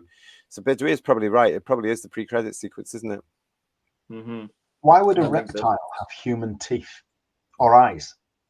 Well, the bizarre thing is, if you look at Vastra and all that, they're all feminine and they've all got feminine attributes, mammals attributes, if you follow me, which doesn't make any sense. No, it doesn't. Because they're reptiles. Yeah. But I seem to recall back when there was, because there was a fuss over this. If you're new to Doctor Who, there was a fuss over this when the Silurians were revealed as the Silurians, and we looked at that and went, that's not a Silurian. And they did come out, didn't they, on one of the backstage shows or wherever it was, to say, yeah, we had to change with them. We had to make it more prosthetic so the actors could be seen in it and be working with it. And they came up with that. It's terrible design in my eyes. I think they chickened out because they could have done something with the original design and made it work. Well, they did, didn't they? Yeah. Remember, they had the cast for it, and then somebody somewhere said, "Oh no, that's not going to work. We can't have actors in that." Blah blah blah. It's Doctor Who, for crying out loud. Yeah. But it gave them the template for what happened with Vastra and all that later on, doesn't it? Oh, I'm getting. Because imagine how much scarier that Chris Chibnall two-parter would have been with proper Silurians in it. It'd be much better. Yeah, absolutely. I mean, what would they do? You know, if they were doing something like Star Wars now, would they say Darth Vader? Oh no, you can't have a mask. You've got to make it half prosthetic. But it's just why. You don't have to at all. It was that arrogance that was there that's always been there, really, I think. Because I remember after in the documentary afterwards of Victory of the Daleks, you've got, I think Gatiss was there with Moffat and just saying, of course, you've got to redesign. And Moffat always says Daleks, doesn't he? He never says Daleks. Yeah. Daleks. So That's always from Paisley. You've got to redesign the Daleks. And I was sat there saying to myself, no, you bloody don't. You don't have to redesign them at all. You don't have to do that at all. Just leave them the hell alone. But of course, he did what he did, and it was an embarrassment. It was. Cute Pyros, thank you so much for your super sticker. A lovely little pair there, having a little jig. I don't know what it is about these super stickers. They do amuse me. It doesn't take much these days, anybody, because I'm not getting entertained by television properly. So super stickers do it for me. So thank you so much, Cute Pyro. Really, really appreciate that. Yeah, brilliant. Thank you all. Legion of James, nice to see you. Just finished work and about to watch from the start. Oh, great, fantastic. Nice to see you, mate. I hope you are well. And Pete is saying to us here, the original Silurian voices are beautiful.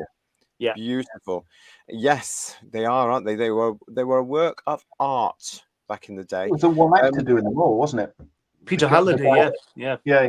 Packer from the Invasion. Yeah. The usual stables on that one.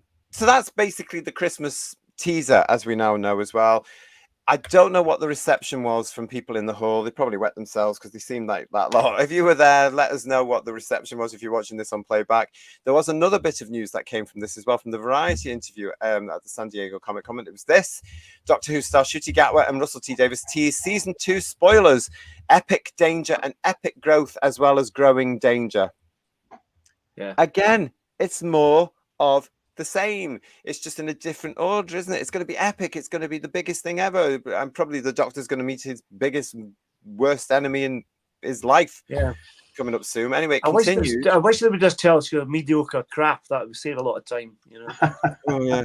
It continues in this. I hate all this stuff, but Alonzi, the stars of Disney. Look at this. The stars of Disney Plus's Doctor Who. No mention of the BBC or Bad Wolf. The stars of Disney Plus's Doctor Who, Ncuti Gatwa and Millie Gibson, have jumped off the TARDIS at Comic-Con for their first time ever. I'm throwing them into the lion's den, Russell T Davies said of the Conventions Hall H. You're on your own, kids. It's big. It's 6,000 people, but it's wonderful. It's a hall full of love, frankly. All this usual nonsense. The joy and the love and the optimism and the energy, you'll be buzzing off it for ages. The trio joined the Variety studio presented by Google TV to discuss the new cast members, what former Doctor they'd love to have back, and more. Gatwa, who portrays the 15th Doctor in the franchise, stars along Gibson. He said, while he is still growing into the character of the Doctor, he found his footing in the first season and had the time of his life. Being able to portray the iconic time jumper, Gatwa said, it has felt like a pinch me moment. Season 2 felt like a chance to flex the muscles properly, Gatwa said. So exciting. You're fueled by the writing and by each new story, each new monster, each new addition into our world. There's many in season 2. It's just the fun of the show. I think that just drives you growing into the character. Gibson said shooting the 4th episode of the upcoming season was one of her favorites. That episode was the first one I filmed and the biggest challenge, so I was so proud of how it came out. That's 73 yards she's talking about there, by the way. Viradu Setu has joined the cast for the 2nd season as an additional companion alongside Ruby Sunday. Gatwa said the Andor actor has brought such incredible energy to the TARDIS and is just a joy to work with. I mean, more the merrier, Gibson said of her new co-companion. You know, friendships are better with 3. We see the Doctor and Ruby in a new light and with a new friend, Davies said of Setu. Like you're saying, different friends bring out different aspects of you. More waffle, in my opinion. Yeah. Using so many words to say absolutely nothing at all. It's again, Ian, it's just all towing the party line. Yeah. You know, that's it. It's just towing the party line. And they're always going on about the writing because the writing's sitting next to you and he controls the show. Yeah. I love the fact they keep saying about going about 3 friends are better. It's like, well, she can't say I'd rather it was just me and Ncuti, could she, really? But yeah. Well, there was nothing new. They spent all this time going over to America, sitting in Hall H with all these people and said nothing new. Nothing new at all. Even in any questions, had there been any decent groundbreaking questions, we might have got some proper news out of it or some proper information, but it was all twee. I'm going to use that word. It was all just, what was your favourite episode? Oh, get a grip. If you've got them in front of you, ask them a decent, hard-hitting question like, you know, like I said before, are you going to course correct? Or what do you think of your ratings? Or why is the show not popular in the United Kingdom anymore? What's going to happen in the future? What's the situation with Disney? You know, ask them something that they can squirm over and try and get out of. Or at least even if they could do that, they'd have cut it out before they, got a chance to see it online, probably. Yeah, it might even be a case that everybody's, not able to do that. You know, they might be shadowed or whatever you looked at, approved questioning. I don't know. It's very odd, but that was that particular thing from them as well. So from my point of view, this was a very bizarre thing to do. Go to SDCC. I think, as I said before, they were there just to show Doctor Who in the mix with all these people. One thing that's happened in the last few hours, though, depending where you are in the world, today in our world was, of course, we've mentioned this before on headlines, but it was this was the meeting of Russell T Davies and Star Trek equivalent of showrunner, the head honcho there, Alec Kurtman. He's the big I am over at Star Trek, isn't he? He's the one that's ruined it. He's the one that keeps producing stuff. So here they are together on the panel. Now, this was this thing that we all know about. We spoke about it before on headlines for this friendship stuff that was going on. And again, it didn't make any news, everybody. There was nothing in there. I don't know what questions were asked. There was a huge expectation of fans expecting them to announce some sort of, God forbid, crossover between Doctor Who and Star Trek. I have to say, guys, I'm quite annoyed with Russell T Davies most of the time now these days anyway. But with this one, it was just a case of him being an absolute Star Trek fanboy. There was that point where he'd said on some sort of show that on that publicity material they had said about this meeting of the two showrunners coming together, the Doctor Who logo was first and then the Star Trek logo was second. And he had actually said to them, you know, it's okay if you put your Star Trek logo first. It doesn't have to be in alphabetical order. You can go, Russell, Doctor Who is 3 years older than Star Trek. It's the longest running science fiction show in the world. You should know that, and you should remember that. So yes, Doctor Who goes first. Stand up for your British show that you're supposed to be pushing, will you? For heaven's sake. No, Doctor Who first, then Star Trek first in your friendship nonsense. At least they understood that. What's he like?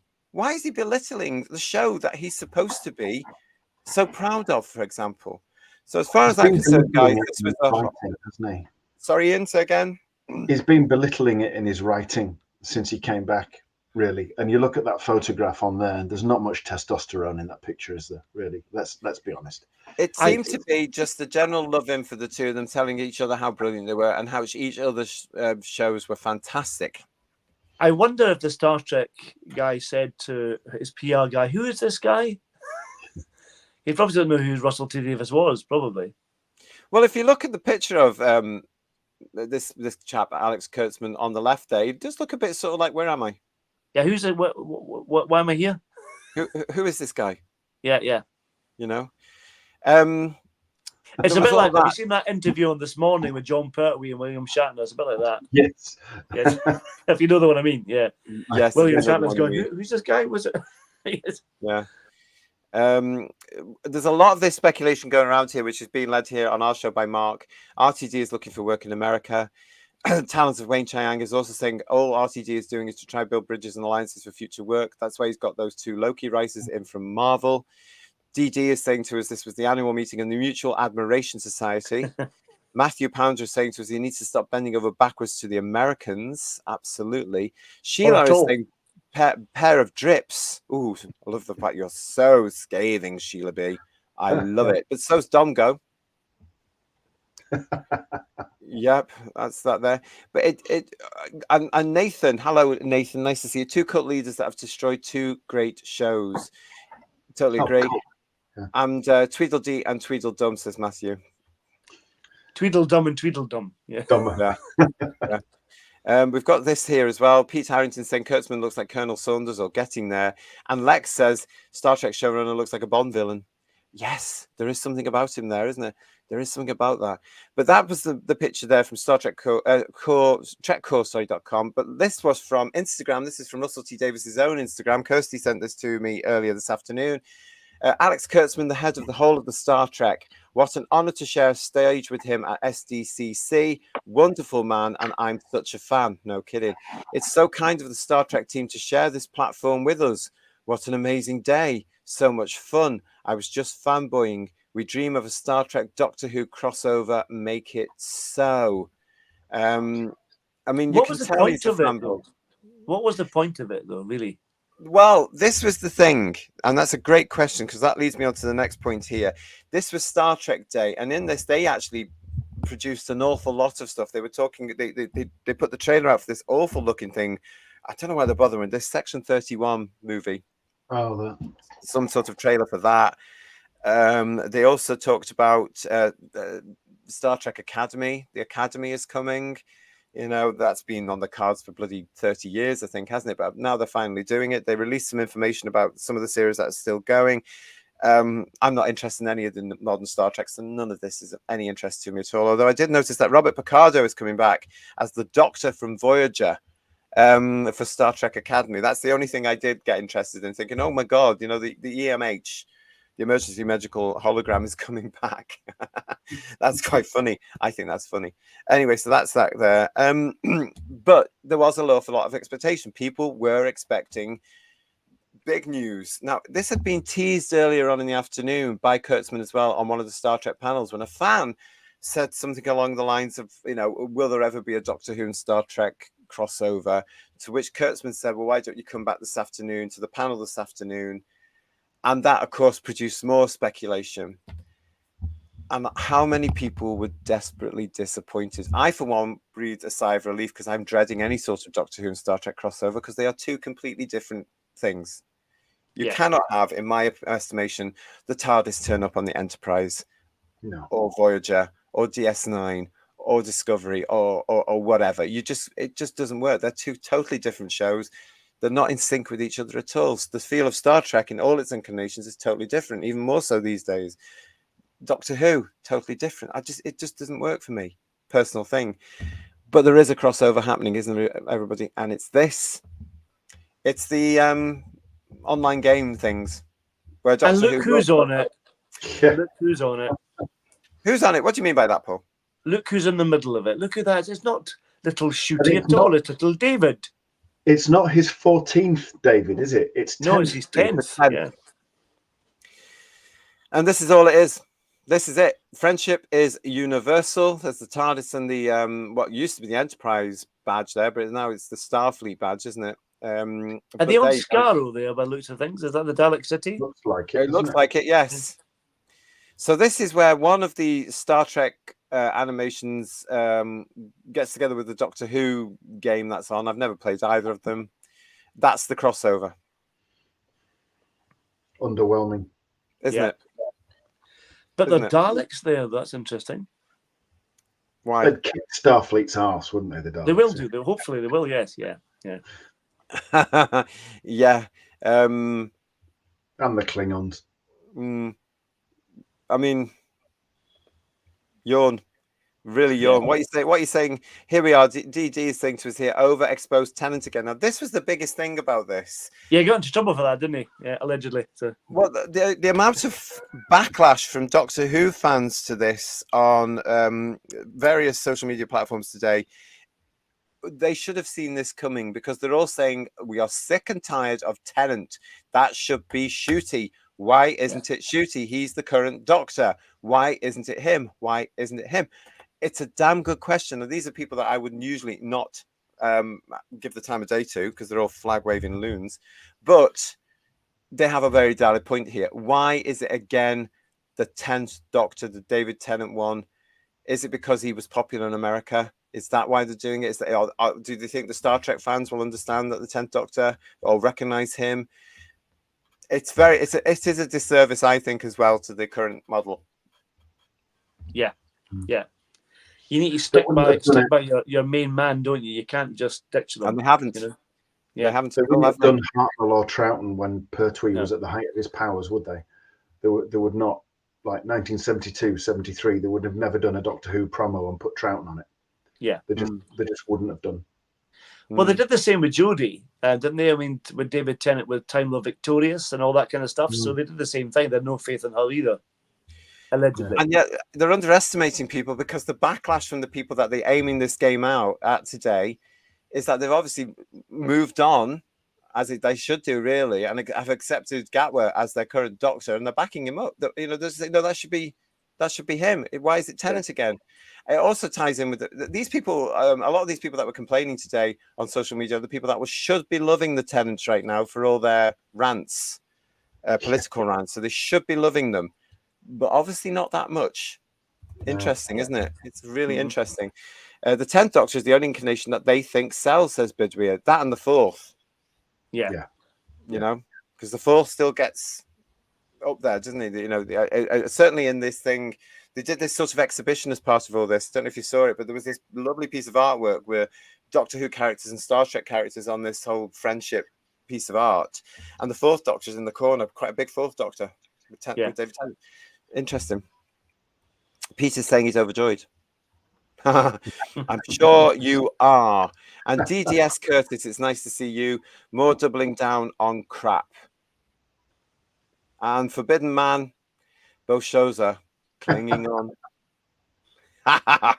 Yeah, somebody had to do it, and I'm glad it was you. Somebody had to do that. I'm bored seeing Tennant, says Paul R. So are all the people here. I would imagine now, from what I saw today. Sheila B is saying, I wonder what the other doctors feel about Tennant. I think Tennant must be getting fed up with seeing himself as well, I'd imagine. Well, let's put it this way. We're all getting bloody fed up with David Tennant and his big mouth and his uneducated nonsense. So seeing his image some more, he's not selling BBC Studios as much as you think he is. But this audience that they've put this in, all these computer things are for their mythical audience as well, mainly, aren't they? Let's face it, Who viewers. And they didn't like what they saw. They didn't like that image of the 10th Doctor with these characters from Star Trek. Very, very strange indeed. What have we got here? When Peter took over from Tom, they didn't still use Tom's image on merchandise, Paul says. No, because John Nathan Turner was insistent. He's gone. That's my new leading man. Treat him like the leading man. Yeah. It's like if you look at the 5 Doctors or the 3 Doctors, they had other Doctors in it, but Pertwee was the incumbent Doctor in the 3 Doctors, and Peter Davison was in the 5 Doctors, and that's how it works. Yeah, that's exactly it, and that's how it should be. Your lead man at the time is your lead man at the time, so he is the current incumbent. But this was the crossover that, I mean, if they were expecting to get some sort of headline out of this, if they were expecting everybody to go away thinking, oh, this was so exciting, if they thought that this panel where these two egotists were sitting together, patting each other on the back and saying how wonderful both shows were in a major selling exercise of two franchises that are going down, basically, let's face it, with their fan bases, it didn't work because, of course, a certain Robert Downey Jr. stole the entire weekend with the announcement returning to the Marvel Cinematic Universe as Doctor Doom in the next two Avengers films. I mean, he stole the whole show. The whole weekend belonged to Robert Downey Jr. I had to laugh. I'm sorry, I had to laugh. I thought, well, if that's the way you're going to steal an entire weekend, who else is better to do it than Mr. Downey Jr.? What a class act that man can be, I tell you. What a star. Did you see that when he did that? I did see that. It looked fabulous. Yeah. It reminded me of Pertwee, to be quite honest, where he took that mask off, waited for the appreciation. And going back slightly to that picture of David Tennant as the 10th Doctor, I wonder how Ncuti feels about that, because he must feel like he's been abandoned a little bit, doesn't he? You know what? He probably might not even know anything about it, because they didn't even know that Russell was staying on an extra day. Right. In the Variety interview, they're there, and more or less, as somebody pointed out, Russell has to point out what Star Trek is. Yeah. To these two youngsters. It's as though he's telling them what Star Trek is, and then he basically says to them as well, oh, and tomorrow I'm going to be doing this panel with Alex Kurtzman, who's the boss of Star Trek, blah blah blah. I'm paraphrasing, and I'm going to be doing that. Oh, but you two won't be here because they'll be on the plane back home to so they can get back to work, whatever projects they're doing now. Do you see what it was all a bit sort of forced? False as well. All very centered around Russell T Davies, really. All about him. I don't know. It was very, very odd. Sheila B is asking, is this an animated series or a game? It's the games. The games are already there. You can download these games. I don't know. It's something I'm not interested in. We can download these games, these Doctor Who games, and in these games, the two series come together in the game. So you've got Star Trek characters and Doctor Who characters together. It's not an animated series. It's not on television. It's not a movie. As Matthew Pounder is saying here, who cares? Yeah. I can't see, even if they were to film a TV movie, and it would have to be a big epic story with Doctor Who and Star Trek, and you'd have to have the two cast correct. Yeah. Would Ncuti Gatwa work with the Strange New Worlds cast? Probably not, in my estimation. I don't think it would. If it was Tom Baker and William Shatner, possibly. If it was Tom Baker and Picard with Patrick Stewart, possibly. Yeah. I don't know. There's too many casts for these things. I don't think it would work now, because I think if you put Ncuti Gatwa in Strange New Worlds and that was a crossover, I still don't think the British public would watch it, because they're not watching the other stuff. Do you know what I'm saying? I think Smith could pull it off. I think Matt Smith could pull it off. But from again, a Doctor Who point of view, but with whom? He could probably pull it off with the Strange New Worlds cast. In reality, it's probably the only one that they could do it with anyway, because, you know, I mean, the others are very, very old now, aren't they? But he probably could. But it'd have to be a spoof. It couldn't be a serious thing. I don't think. You could do a 10-minute spoof, couldn't you, for charity? Yeah. Like they've both done in that time. You could do something like that. You could have various people. But again, with Star Trek, a lot of the original cast, God love them, aren't with us either. Yeah. You know, the ones I remember from Kirk's time, God love them. A lot of them have gone just as much as we've lost a lot of people in Doctor Who. Because, you know. But anyway, that was that. But as I say, part of me in my evil way chuckled because, Robert Downey Jr. stole the entire weekend there. Marvel, Disney must be delighted. They must be delighted because he broke the internet just by taking a mask off and going, love me, That's how it's What a done. class. Yeah. Yes. Although I'm still not interested in the Avengers films. That last one was enough to. Yeah. No, Although I'm encouraged by Deadpool and Wolverine, though that looks encouraging. So I have to say, yes, I'm going to see that this week. Yeah. I'm going to see that. Yeah. Yeah, I will be going to see that. Talons is saying to us here, it wouldn't work. It'll be like when Helen Baxendale turned up in Friends. Oh, wasn't that awful? That was awful, wasn't it? Yes, I remember that. It was cringe making. Oh, I'm sorry, but yeah. Paul R. saying, JT, nobody even talks about the last number of Star Trek series. And yeah, true. And Lex is saying Peter Capaldi with the Voyager crew with the EMH Doctor. I was watching a bit of Voyager the other day. So 90s, isn't it? You look at those sets now, and they talk about how bad Doctor Who sets were in the 70s and 80s. I look at the Voyager ones, and you can see that they're just plywood. Yeah. At least I was today. quite fond of Enterprise. Sorry? I was quite fond of Enterprise with Scott Bakula. Yeah, they had different sorts of sets as well, didn't they? Yeah, it looked very, very metallic. It did look like it was very much a sort of like prototype ship and everything. But I generally liked the series. I thought it was quite good. I think it went before its time. Yeah, only did 4 years, didn't it? Yeah.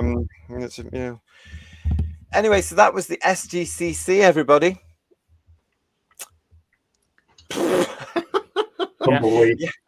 It's the tumbleweed. Yeah, there it is again. I mean, it was what it was. As I said at the top of the show, we've been through the main elements of it. Nothing new at all, apart from the confirmation that the war between the land and the sea goes into filming in August, which we sort of reckoned already here on Who's Views, as you all know. We knew it was on the way. Stay with us as we start getting more news, hopefully, about that, as we will be discussing that, obviously, as we carry on, and anything that comes up, because you can guarantee that when they drop a headline, we're going to be here to talk about it. Thank you for watching us tonight. To Third Doctor Ian and to Paul, thank you so much for coming onto the show. Thank you very much. Yes, that was fun for us, even though it was a bit of a letdown from SDCC, really, wasn't it? Nothing groundbreaking at all. No. Nothing exciting at all. Thank you to everybody. Matthew Pounder saying, yeah, riveting.